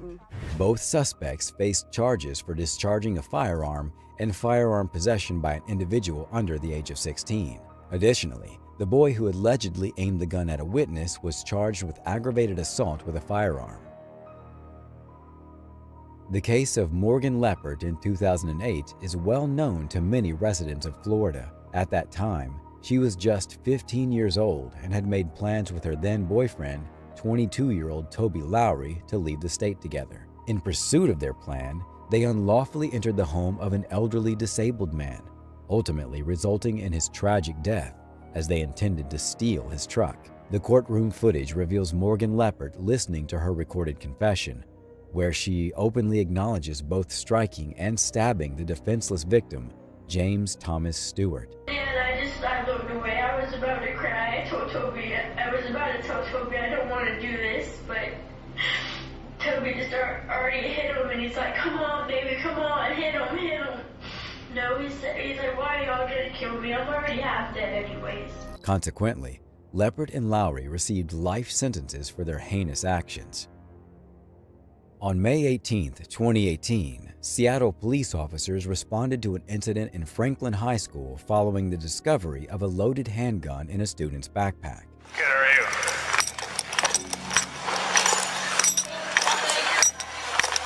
This backpack's for use of cologne, so to cover up the marijuana smell. This is vile. Okay. First, you know you guys being audio video recorded. Yeah. I haven't checked the rest of the backpack, but first pocket I checked, I could feel. The individual in question, an 18-year-old student, had been summoned to the school office due to suspicions of smelling like marijuana. However, when informed that his backpack would be subject to a search, he admitted to having a loaded firearm. It was in the classroom, so he was saying, he looked real nervous, and I said, you have something in your bag that you shouldn't have? And I said, marijuana, and he goes, not marijuana. And he goes, well, I just don't know, there might be something in there, so. Okay. All right. Well. And I have not checked the rest of the bag, so I will do that unless this gives you guys probable cause to do the rest of the bag. Everything I have. Yeah, we'll take the bag. Okay. The school authorities handed over the backpack to the police, who subsequently retrieved the loaded weapon. The police then conducted a meticulous search of the bag, documenting the firearm's serial number and relaying this information to dispatch. To run when you're ready. Go ahead.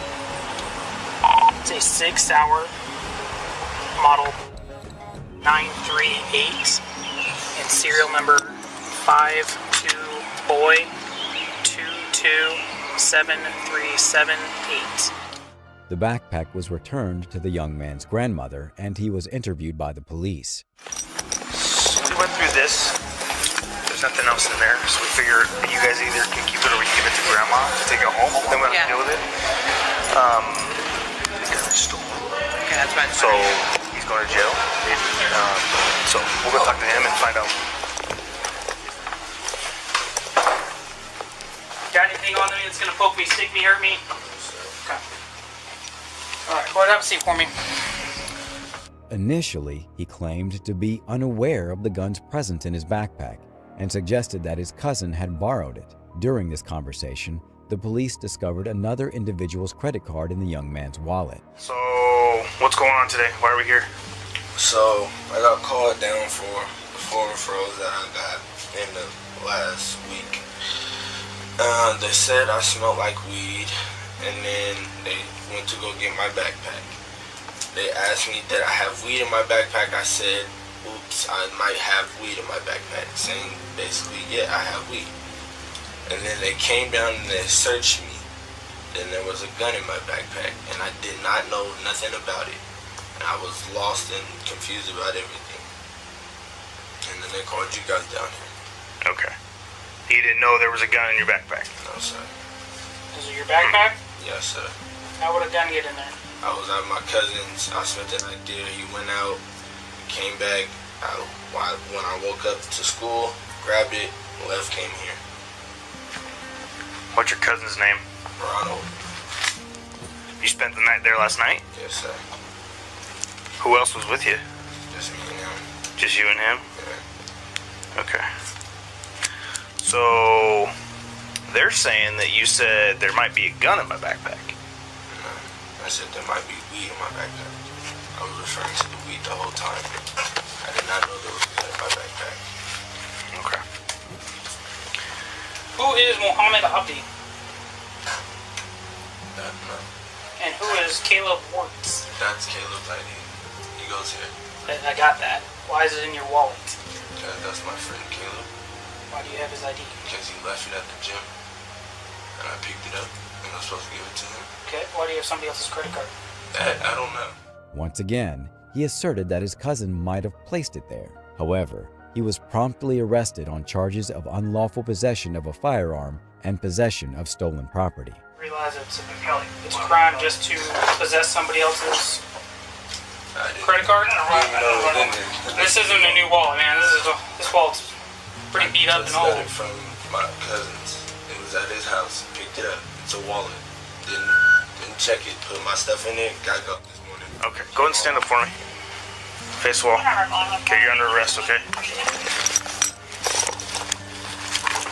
The firearm is stolen, so you're in possession of a stolen firearm.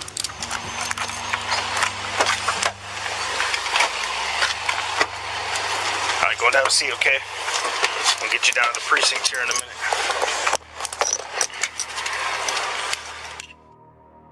The tragic incident that occurred at Marjorie Stoneman Douglas High School resulted in the loss of 17 lives and left 17 others injured. The perpetrator, a 19-year-old former student named Nicholas Cruz, carried out an attack on February 14th of 2018 when he entered the school premises and indiscriminately opened fire on students and teachers. Prior to the shooting, Cruz recorded footage on his phone in which he chillingly articulated his detailed plans.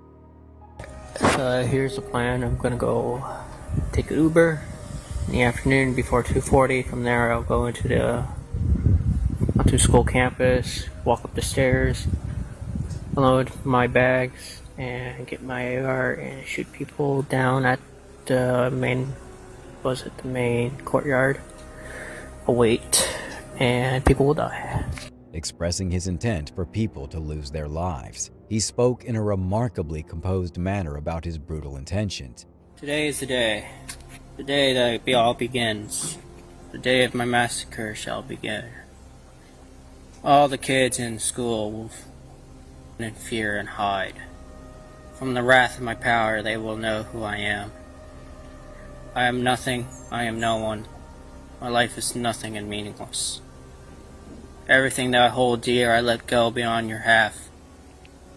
Every day I see the world ending another day. I live a lone life, live in seclusion and solitude. I hate everyone and everything. With the power of my AR, you will all know who I am. I had enough of being told what to do and when to do. I had enough of telling me that I'm an idiot and a dumbass. But in real life, you're all the dumbass. You're all stupid and brainwashed by these fucking political government programs. You will all see, you will all know who my name is. During the court proceedings, both the jurors and the general public had the opportunity to witness the video, providing first-hand insight into how Cruz portrayed himself and his outlook on the world. In his recorded statement, he mentions his aim to take the lives of at least 20 people, a goal he tragically came close to achieving. My name is Nick, and I'm going to be the next school shooter of 2018. My goal is at least 20 people. With an AR-15 and a couple tracer rounds, I think I can get done. Location is Stone Douglas in Parkland, Florida. It's going to be a big event. And when you see me on the news, you'll all know who I am. You're all going to die. Pew, pew, pew, pew, pew. Oh, yeah. Can't wait. Subsequently, Cruz was found guilty and received a sentence of 34 consecutive life terms. In 2021, a tragic event unfolded when 15-year-old Ethan Crumley entered Oxford High School, located just outside Detroit, and committed the horrifying act of taking the lives of 4 students while injuring 7 others. Within this devastating context, cell phone footage captured from inside a classroom depicts students reacting to the presence of sheriff's office personnel knocking on the door. Sheriff's office! Yeah, we're here.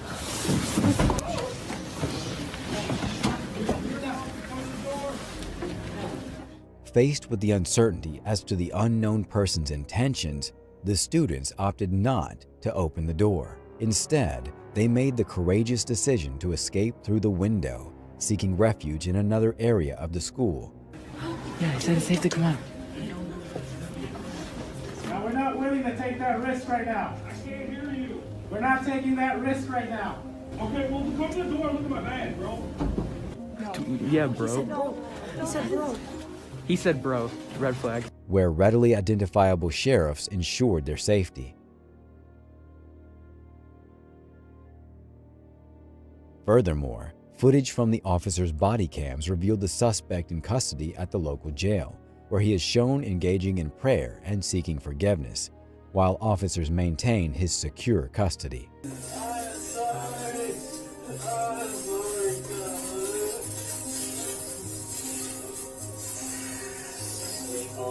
This footage appears to depict Crumley as someone grappling with a range of severe mental issues. However, it is noteworthy that both he and his parents faced charges in connection with this incident. In the case of his parents, their actions included not only overlooking their son's previous behavioral concerns, but also purchasing a firearm for the underage youth.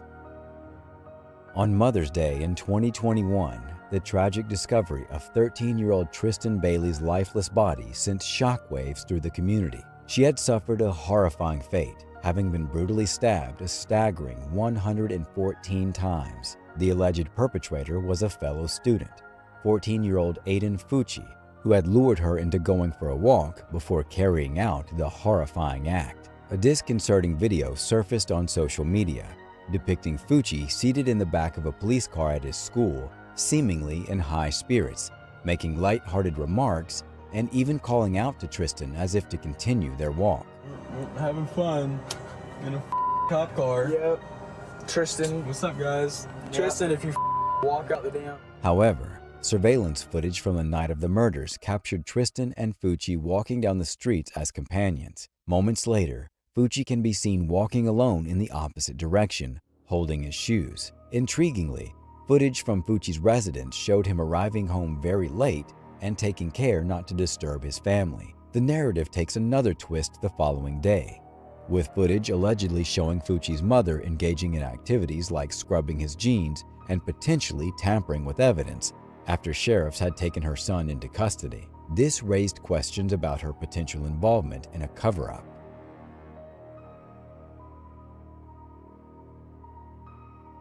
In 2022, a tragic incident unfolded at Atlantic Station in Atlanta, Georgia, resulting in the fatal shooting of a 15-year-old boy and an innocent 12-year-old bystander. The event involved a total of 3 assailants, and unfortunately, 6 other teenagers were caught in the crossfire, with the apparent target being Cameron Jackson. Surveillance footage obtained after the shooting reveals the suspects arriving at the station as a group, but what is particularly distressing is that the 12-year-old victim, Zion Charles, had been with the company just moments before the tragic incident. Shortly after the shooting, the group moved to a different station across the street, where they can be seen engaging in celebratory gestures and handshakes. While 2 of the shooters, aged 15 and 16, were apprehended shortly afterwards, the circumstances surrounding the involvement of their friend Zion in this tragic incident remain unknown. While the United States is often associated with a high rate of violent crime, it's important to recognize that no country is immune to such violence. The tragic case of young Alicia McPhail serves as a stark reminder of this reality. On July 2, 2018, in North Lanarkshire, Scotland, Aaron Campbell enters the McPhail residence with the intention of stealing cannabis. Discovering 6-year-old Alicia asleep, he proceeds to abduct, assault, and ultimately take her life. Home security footage captured Campbell's suspicious behavior on the day of the abduction, as he repeatedly moves around the front and backyards, often returning with a flashlight in hand. He was subsequently found guilty of the child's murder and is currently serving a prison sentence. In another incident in the United States, the Volusia County Sheriff's Department had to address a situation where a teenager brought a firearm to school. The incident, which occurred on March 8, 2022, was captured on video. In the footage, police officers, accompanied by a school resource officer, entered the gymnasium of Atlantic High School. They located the student, instructed him to raise his hands, and then escorted him into the hallway. You don't know? Okay. All right. Do me a favor. Keep your hands out of your pockets for me. Okay. Take your backpack off for me. All right. So somebody reported that they have a photo of you, and in the photo it looks like there's some sort of a weapon sticking out of a pocket, or take your hands out of your pockets. Okay. Do me a favor. Just lift your sweatshirt up. Turn around for me. Turn around again. Lift your sweatshirt up again. What is that? Relax. Okay?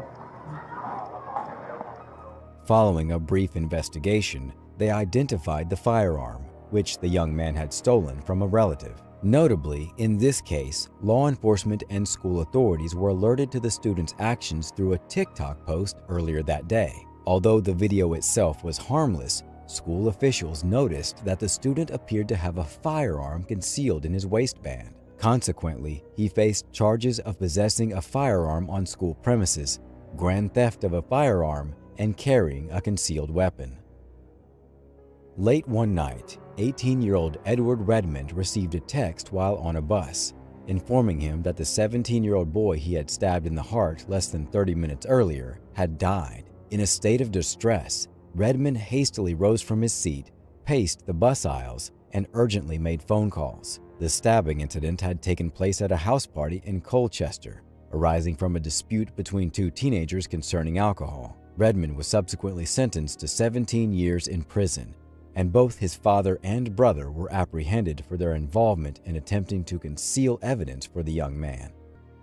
Upon receiving a call reporting a woman napping in her car at a gas station, the police promptly responded to the scene.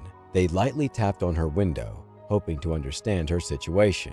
As soon as she opened the door, it became apparent that she was under the influence of a potent substance.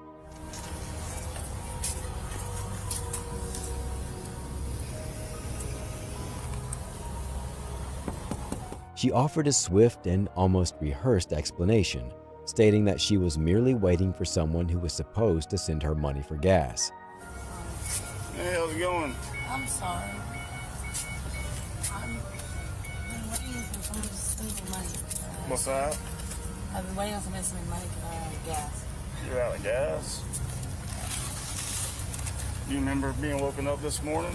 Yes. And I Jeez, when you can't fell back sleep. asleep shortly after that. I'm so tired.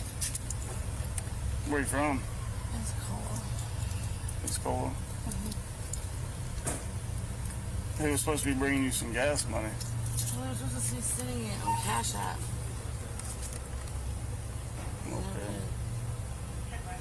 Okay. Do you need EMS for anything? No. What's that? No? Okay. Have you drank anything, took anything that made you pass out? No, I just have been up for like 24 hours. Yeah. When the officers requested her identification, she searched her bag in a disorganized manner and failed to produce it.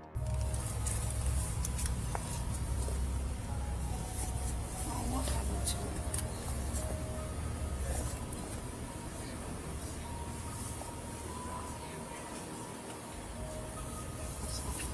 Is there a gun in this bag? No, there's not a gun here. Okay. All right, well, Parker told me there's ammo, so I just want to make sure there wasn't a gun in the bag itself. The owner of this vehicle, the original owner of the vehicle, hasn't. So you're not the restaurant owner? Not at the moment, no. What do you mean not at the moment? Well, he went to jail a couple days ago. For what? I don't know, he had a warrant out of town. And said that basically he'll be gone in a while, so tell me what the title was and everything, and keep on to it, because he'd rather. No, you can still look for your ID.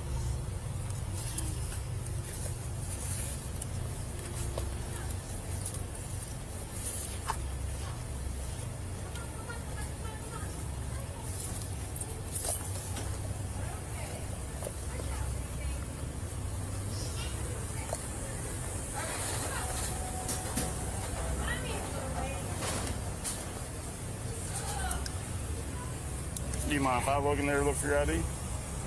Yeah, I mind. Okay. So you don't have a ID, driver's license, nothing? My ID number, that helps. Okay. Ow. I saw you're sitting on a car. There's something underneath you. Would that be it? No, it's up underneath you. Not it? All right, what's your last name? Last night I ran out of gas in Atmore. How do you spell your last name? Yeah. C-A-R-C. What is it? So he falls asleep, so that it's like a crime now. So what is it? Tired and wrong. What's your first name? Can I get answered, please? Well, I'm asking you for your name. The initial conversation remained civil, with the officers displaying considerable patience. However, as it progressed, the woman began to feel that her rights were being infringed upon. So, are you a convicted felon or are you not a convicted felon? I mean, I don't know how that works. They changed. Have you ever been convicted of a felony? Have you been charged with a felony and convicted of a felony? Is that a felony, habitual driving? What's that? Is that a felony, habitual driving? Well, it is a felony, but what matters is if you've been convicted of a felony. What does that matter? Go and step out for me, okay? Step out. What do you mean? Step out the car. Go and step out. Please talk to me. We are, but we need you to step out. She repeated her story about waiting for gas money, despite the presence of a $100 bill in her pocket, discovered by the officers without much effort. This raised the suspicion that the car might have been stolen. Put your hands behind your back. Can I hold us? Oh, it's 15 seconds. Okay. You need to tell me now. No, he's going to talk to me first, and then we'll talk to you. I have rights too, you know. Yes, ma'am, we know. And we're not violating your rights. Yeah, you are. I'm sorry you feel that way. You cannot detain me without telling me anything. Yes, ma'am, we can. No, you can't. As a matter of fact, you cannot. You have it home. I'll make sure she ain't got none in her pockets. I don't, you know, please tell me what's going on. Well, right now, there's a report from back on the 19th of this car being stolen. On the 19th, from the man that went to jail that told me that you drive it? No, you cannot arrest me for this car. I was given this car. You want to see my text messages? Just relax, okay? Right now you're being detained. And when questioned about her connection to the owner, she stammered, "I've known him for a while back." How do you know him? I met him. I met him a while back. Okay. All right. Oh yeah. Her demeanor shifted to making demands, including calling someone named Sergeant Caleb. You need to call Sergeant Caleb, like right now. Sergeant who? Caleb. Who's Sergeant Caleb? Well, you'll know when you call the number. It's in my phone. I'm not calling anybody. You're supposed to. I'm supposed to tell you that. You're supposed to tell me a sergeant. All right, keep on. You're supposed to. I'm not going to call Sergeant Caleb because I don't know a Sergeant Caleb. Really? That's his first name. Okay, well, I don't know people by their first name. We go by last names. Well, I'll give you the phone number. I'm told to tell y'all to call him. Roger that. Multiple meth pipes were found in the car, indicating the cause of the behavior. The officers were astounded by the number of pipes they found. How many freaking meth pipes can you find in one vehicle?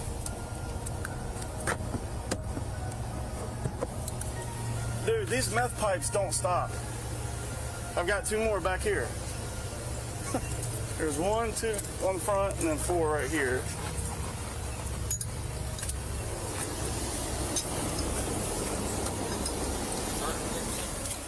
The officer read her Miranda rights, repeating them to ensure she heard and understood. If you're claiming insurance, you're responsible for anything inside that vehicle. I didn't say it was mine. Yes, you did. Oh, I did? Yes, Or did I say that someone told me to hold on to it while they went to jail? Okay, if you're driving it, you have possession of it, which means everything within said vehicle you need is to yours. please call the officer that I told you. Like he said, if you get in trouble, tell them. You have the right to remain silent. Do you hear me? Anything you say can be used against you in court. You need to call this guy first and figure out what's going on. Thank you. You have the right to talk to a lawyer for advice where we ask you any questions and have them with you during question. If you cannot afford a lawyer, one will be appointed to you for any question if you wish.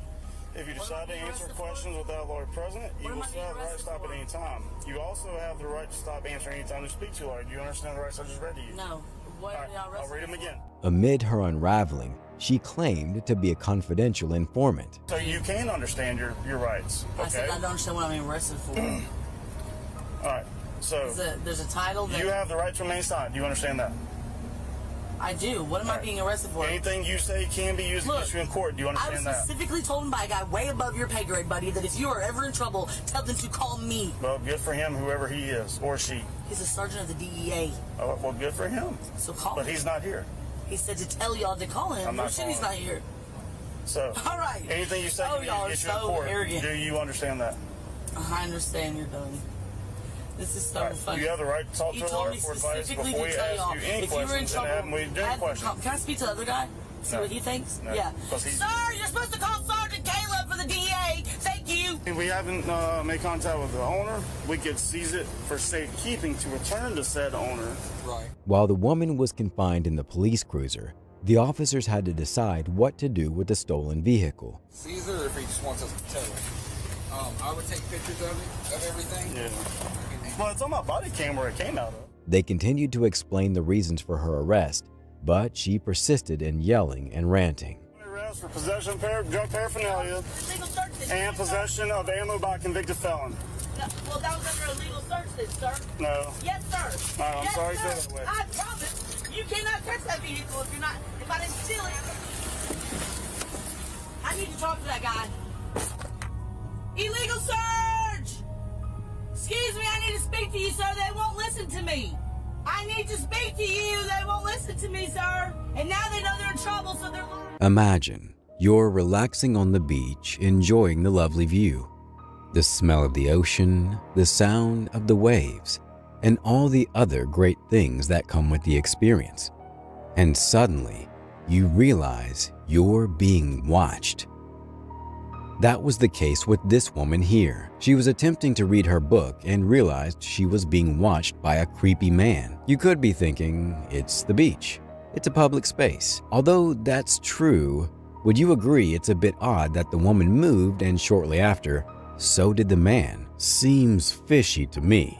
I was trying to read a book on the beach and I noticed someone staring at me. I thought I could be imagining, but I decided to get up and move to a different area anyway. And he conveniently decided to move there too. She decided the weather wasn't great and it was best to go home. She used an app called Invisaware to talk to an agent. In an emergency like this, they can access your live location. This isn't a sponsor, but this app can indeed be useful. Years ago, I posted clips of gang stalking, which sparked many debates in the comments. Some believe it's a real thing, while others believe it's simply paranoia. The definition of gang stalking found on Google is a different experience of repeated harassment, which instead comes from multiple people who organize around a shared purpose with no one person solely responsible.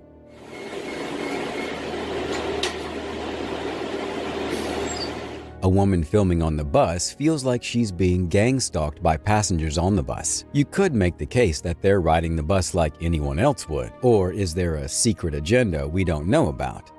Let me know what you think of gang stalking down below. What's scarier than being followed, being tracked? A man was being followed by another man in a red vehicle. To make matters worse, the strange man in the red vehicle left what appears to be a tracker on the vehicle of his potential victim. It wasn't a great job at placing the supposed tracker in a hidden location, but nonetheless, the stalker did one last circle around like the creep he is. The man recording decided to get in his vehicle to stalk the stalker, perhaps to get a description for the police. The stalker got away and was never seen again. Guess stalking isn't so fun when the tables are turned, huh? You might have heard someone use the term walk in the park regarding something that's easy. That's because a walk in the park is meant to mean something easygoing. However, it was anything but that for this woman who was followed by a strange man. Listen as she explains the situation that'll surely send chills down your spine. Hey guys, so I'm at my local park. I'm like 99% sure this guy's following me. He's made like the same 2 or 3 turns that I have. And I'm just not sure what's going on. This is like the 4th left turn that I've made and he's most definitely following me. And I'm fairly certain that he's taking pictures of me. She stated how the man followed her in spite of several turns, all while taking pictures of her. She decided enough was enough and confronted the sick individual. Watch this. This is honestly so scary. He's for sure following me. I'm gonna have to confront him. Hey, are you following me? No, I swear I'm not. The man initially made a very poor attempt to hide himself before completely running away. Hey, are you following me? No, I swear I'm not. No, I know you are. You've been following me this whole time. Hey, I can still see you. Kudos to the brave woman for standing up for herself. No one ever anticipates it happening to them. You live in the same neighborhood for years, traverse the familiar streets daily, and rarely feel threatened. However, danger can sometimes emerge from the most unexpected quarters, lying in wait for an opportune moment to strike. One woman learned this sobering lesson through a painful experience. She was walking home like any other night when her assailant launched his attack. He had been clandestinely observing her, patiently biding his time for the ideal moment to pounce. What's particularly unsettling is the calculated nature of this assault. The man had been monitoring her for an extended period, gaining an intimate understanding of her daily routine. He even went so far as to remove his shoes to move in near silence, ensuring she wouldn't hear him approach. And when she least expected it, he executed his plan. In the end, we can't control the actions of others, but we can take measures to safeguard our own well-being. Don't let familiarity breed complacency. Remain vigilant, stay prepared, and prioritize your safety. In this video, a woman is walking the streets of New York late at night and noticed another woman was being crept on. She was initially hesitant to intervene, but eventually she mustered up the courage to lend a helping hand. You won't believe what happened next. Okay guys, I don't normally film these type of videos, but I see this girl over there across the street. I'm literally by my car about to go out and she looks really uncomfortable. I don't know, should I go somewhere? It's really late at night. Okay, I'm from New York, I'm gonna go. I girls supporting girls. Do y'all see? Nah. Okay, I'm just gonna go inside. Hey girl! Girls, waiting for you in the car. What? Oh, who's this? Talking to her about what? Nothing, just asking if her toes are long. What the fuck? Well, we gotta go. Do I know him though? No. I don't think I'm gonna get to know him. Let's go. Like, bye! Let's go. Can you ride? Yes, please. Okay, let's go.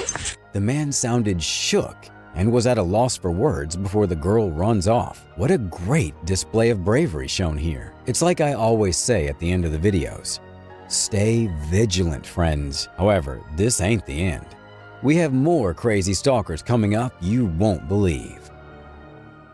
Has there ever been an instance where you purchased something and felt like you were being watched? That's exactly what happened to this Long Island woman. Look at her, give her a look actually, and she put her camera in her pocket. This woman was assisting her disabled son getting into their van when she noticed another woman recording them from a distance. Little did she know, this was merely the inception of her nightmare. As she maneuvered her van into the driveway and commenced aiding her son in getting inside their house, a gold car suddenly pulled up and a man hastily emerged from the passenger side. Comes into the back of the car and very quickly and effortlessly just breaks open the back window, takes out the Louis Vuitton bag. In a matter of seconds, he shattered the rear window of the car, seized her brand new bag, and hastily fled into the night. However, the truly alarming revelation was that the surveillance footage unveiled a more sinister truth. These criminals had been surveilling her for an extended period, far longer than she had realized. They had tailed her all the way from the store to her residence. It remains unknown how long they had been lurking in the shadows, biding their time for the precise moment to attack. Came to our house to do it. Like, you never see that. You think it would just happen at the store. Police aimed to leverage the footage to bring these criminals to justice. For this woman, the aftermath of a seemingly routine shopping trip has undoubtedly left an indelible mark. A simple purchase turning into a harrowing nightmare. It serves as a stark reminder that we can never be too cautious about who might be watching. In this video by Inside Edition, posted on May 19th of 2021, an 11-year-old girl was waiting for the bus before a scary man pulled over, got out of his vehicle, and attempted to abduct her. The girl was able to fight the stalker off and even managed to take the man down.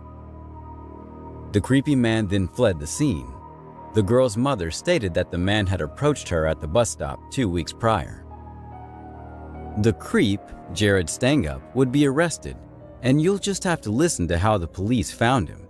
Keep watching, because you won't believe this. Deputies say they located the man's vehicle, which had been freshly painted at a home nearby, but the clincher cops say the man had blue slime on his arm. Slime is the sticky, putty-like substance that's incredibly popular with kids, and cops say the girl had been playing with blue slime at the time of the attack. Cool enough, Inside Edition demonstrated how kids can fend off kidnappers. Teach your kids how to defend themselves, because you never know if this will be your kid. Stay tuned for our next pick that will leave you feeling disturbed. This surveillance footage took Korea by storm in May of 2019, when a woman came home and was followed by a stalker who tried to follow her in, but the woman closed the door just in time. The creepy man was trying to get in, but the woman wisely locked the door. As he was looking around, the man noticed the security cameras, so he tried to keep his head down. The following day, the stalker turned himself in to the police. Who knows what would have happened had that woman not closed her door? I'm glad we'll never know. Keep watching, because our next pick is crazy. I know this isn't CCTV footage, but I had to include it. Global News posted this video on May 19th of 2021 of Jamie Coots filming herself being followed by a creepy man in a mask. Feel about 2 feet behind me that someone was there, and so I actually just stepped off the path to let them pass, but they didn't. Coots stated the man did not care at all that he was being filmed and was following her for several blocks before eventually going into a skate park. Hey, do you mind if I sit with you guys? This guy's literally been following me in circles for like 40 minutes, and I've been recording it. Some brave skaters confronted the stalker and scared him away, which was actually awesome of them. I'm glad Jamie wasn't harmed and everything worked out in the end. If you're enjoying the video, don't forget to drop a like and hit that subscribe button and turn on post bell notifications so you never miss an upload. Published by 12 News on July 17th of 2019, a teenage boy was followed to his Ahwatukee home. Across the street was a red Toyota pickup truck. Moments after the boy entered his home, the scary man pulled into his driveway, got out, and attempted to enter his home. The man noticed the security camera and left. Police blurred out his face and claimed there was no crime committed. Attempted home invasion isn't a crime? Apparently, attempted home invasion isn't a crime. Who knew? In this video by Eyewitness News ABC 7NY, posted on October 6th of 2021, a woman was coming home from work but was followed home by a scary man. Video is terrifying. It was just a matter of seconds. He was literally like 1 second from going inside. He tried to get in, but the woman closed the door in the nick of time. The man had apparently followed her home from work. He followed me inside the building and he said, miss, twice. She describes the horrifying moment seen in this video as the suspect accesses the lobby. Seconds later, the woman knew he was around the corner and she quickly tried to open her apartment lock. Her instincts spot on. Hey, yo, miss. He came right after her, determined to get inside. Papi, open up the door, bro. I came inside and then right away I just screamed, somebody's following me. Like he was literally 1 second from coming inside. As she watches this video, she knows she was very lucky. I feel very scared. Like I was saying, what if I had the top door locked? What if, like, it was literally just 1 second. If I had the top lock, he could have got of me. Good thing her instincts kicked in and she locked that door fast. Make sure you watch your back when you're walking home, especially at 2 a.m. On a cold night at 9 p.m., a man in a hoodie can be seen standing outside a home. The man recording stated that this man stood there for a full minute, following his sister home every night and then just watches her. This guy has been stalking my sister for months. He stood out here for a full minute. This is the behavior my sister has told me about. He follows her home when she gets here from work, then stands and watches her. The man then walked away, but was said to be at their door. After working up the courage, I guess. He walks up 3 flights of stairs and is outside my door. I couldn't find a follow-up video. All we can do is hope that this isn't going on anymore. Connor Harmon uploaded this TikTok of a creepy stalker who followed him onto a train. He knew all sorts of information about him, such as his place of work. She doesn't know you. Where'd you know me from then? From where you went before. Says the area I work in. What have you been doing there? What the fuck? Where'd I work? Says exactly where I work. The comments all didn't get a good vibe from the strange man, and I don't either. No, I'd kiss you. Do it then. Don't speak too soon. Go on, do it then. Do it in touch wood. Well, I can't right now. I've got a girlfriend, don't I? Connor, if you're seeing this, be careful.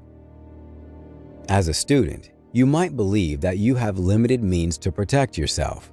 However, the reality is that you possess more agency than you may realize. Take, for instance, this courageous young woman who narrowly evaded a harrowing encounter with a disconcerting older man, despite her age. He said he was looking for his dog, and he sounded really worried, so he asked me if I seen it, and I said no, but then he kept repeating the question. The man had been tailing her home after school, and it didn't stop him from approaching her. In spite cameras having visuals of the creep's vehicle, the man was nowhere to be seen. I was really freaked out. It's creepy. He brazenly offered her money to accompany him to his car, a proposition that would send shivers down anyone's spine. However, this girl displayed remarkable quick thinking and knew precisely how to safeguard herself. She provided the authorities with ample information, all while ensuring her own safety in the process. When it comes to the concept of stranger danger, it's consistently better to err on the side of caution. Remember, stranger danger is a real concern, and it's always prudent to instill in children the knowledge and strategies they need to protect themselves. Lispy Jimmy, a well-known YouTuber and streamer with a dedicated following, found himself in a rather unsettling situation when an uninvited guest showed up to his house at 3 a.m. Instead of feeling flattered, he was understandably alarmed by this unexpected intrusion. I don't know what to do. I don't know if this is a fan or not. In this unnerving situation, Jimmy faced a dilemma. He's understandably reluctant to venture outside and risk a potential confrontation, but he's also determined to capture this uninvited person on camera as evidence. With a mix of caution and curiosity, he carefully opens the door and starts scanning his yard. Initially, nothing seems out of place, but then, in the dim light of the night, he catches a glimpse of movement across the street.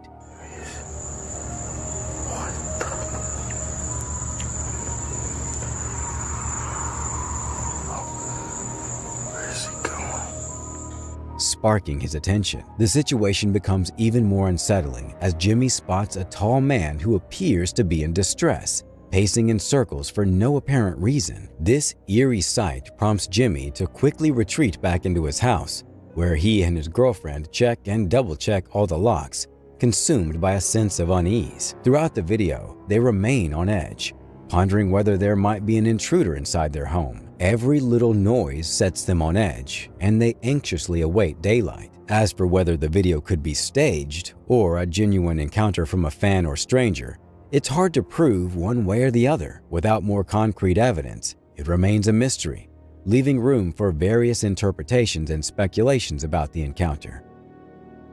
It started out as an ordinary day for Kiana Mays and her son as they entered their apartment building. Little did she know, danger was lurking just behind her. A man with a weapon concealed in his waistband followed her inside, ready to strike. However, fate had a different plan for this would-be attacker. As he followed Kiana, he noticed a ring camera across the hall. Suddenly, his eyes widened in realization. He had been caught on camera. It's difficult to imagine what could have happened if not for that camera. The attacker had been waiting in the parking lot, stalking his prey. This was a calculated attack, and Kiana was fortunate to have been saved by technology. Kiana shared the video on social media, issuing a warning to others to be vigilant and aware of their surroundings. She never expected it to go viral, but it did. People were shocked and frightened to see how easy someone could have been harmed.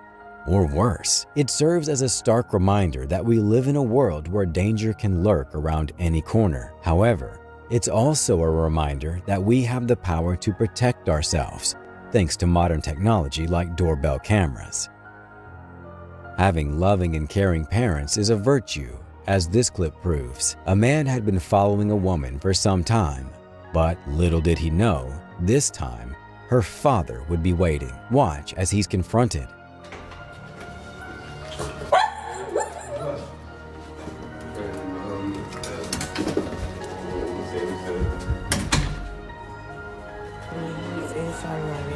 What are you doing now? Why do you keep coming up here? Like, you see me, like...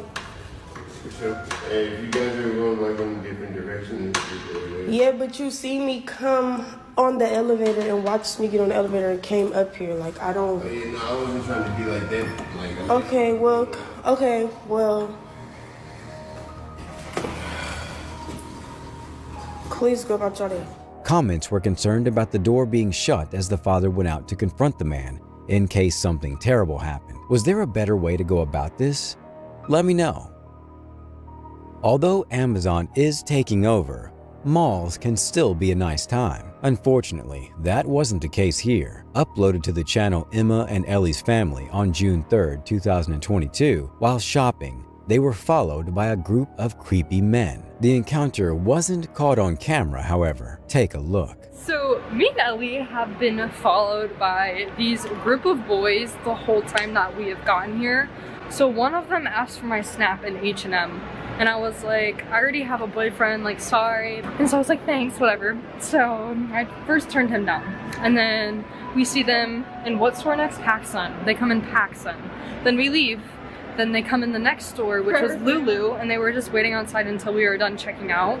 And he was like, he didn't realize that he was asking you, and we're big fans. So we're like, can we get a picture? And Ellie got in it too, and he was like, can you throw up 4s? Which is just like, you hold up 4 fingers. And I was like, sure, why not? From what I've gathered, nothing crazy happened, and that's a good thing. Alma is supposed to be the safest place imaginable, a haven for relaxation, unwinding, and a sense of security. However, what if your home, the very place that should be a sanctuary, becomes a target for criminals? This nightmare became a stark reality for 2 men who were robbed just outside their front door. As they were approaching their home, 4 men suddenly emerged from the shadows, launching a terrifying attack that shattered their sense of security, leaving them feeling exposed and vulnerable. The entire incident was captured on camera, and the footage is undeniably chilling. You can see the 2 victims walking towards their home, completely unaware of the imminent danger lurking behind them. Out of nowhere, 4 armed men sprint up from behind, brandishing guns and demanding their valuables. This is a scene that could potentially unfold for anyone, anywhere. The home is meant to be a sanctuary, a place where we can let our guard down and feel safe. However, when that sense of safety vaporizes, we must take action to ensure our homes and our neighborhoods remain secure. Let this serve as a stark reminder that even in the supposed safety of our own homes, we are never entirely immune to threats. Walking home from any place, whether it be work or school, should be an easy and normal routine, right? But what if you and your young one were walking home and upon arriving, you discover you were being followed? The woman and her daughter walked up to their door, and the stalker opened the gate as if it were his own property and pursued the women. Luckily, their neighbor was outside and confronted the stalker, prompting him to flee the scene. That neighbor will go down as a hero to those girls, and rightfully so. That guy is the GOAT. We need more men like this in the world. If it weren't for him, who knows what would have happened? I know it wouldn't have been good. Stalking is an epidemic.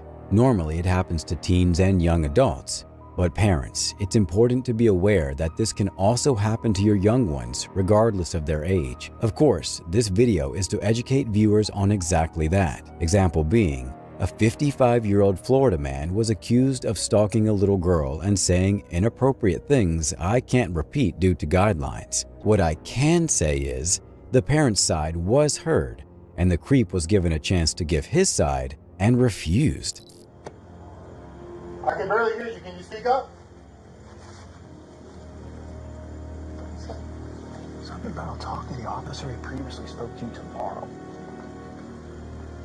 I hear you talking, but I can't understand you. Can you speak up?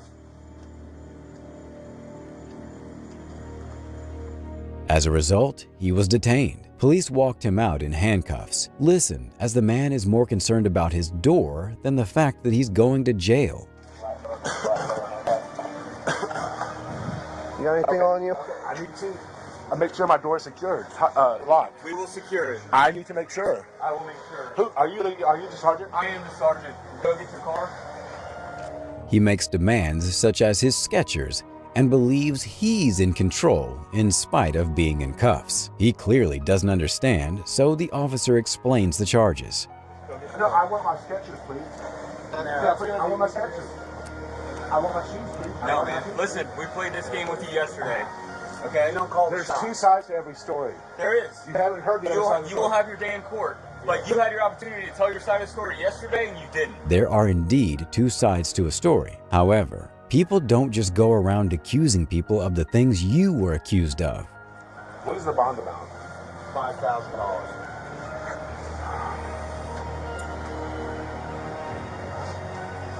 Aggravated stalking.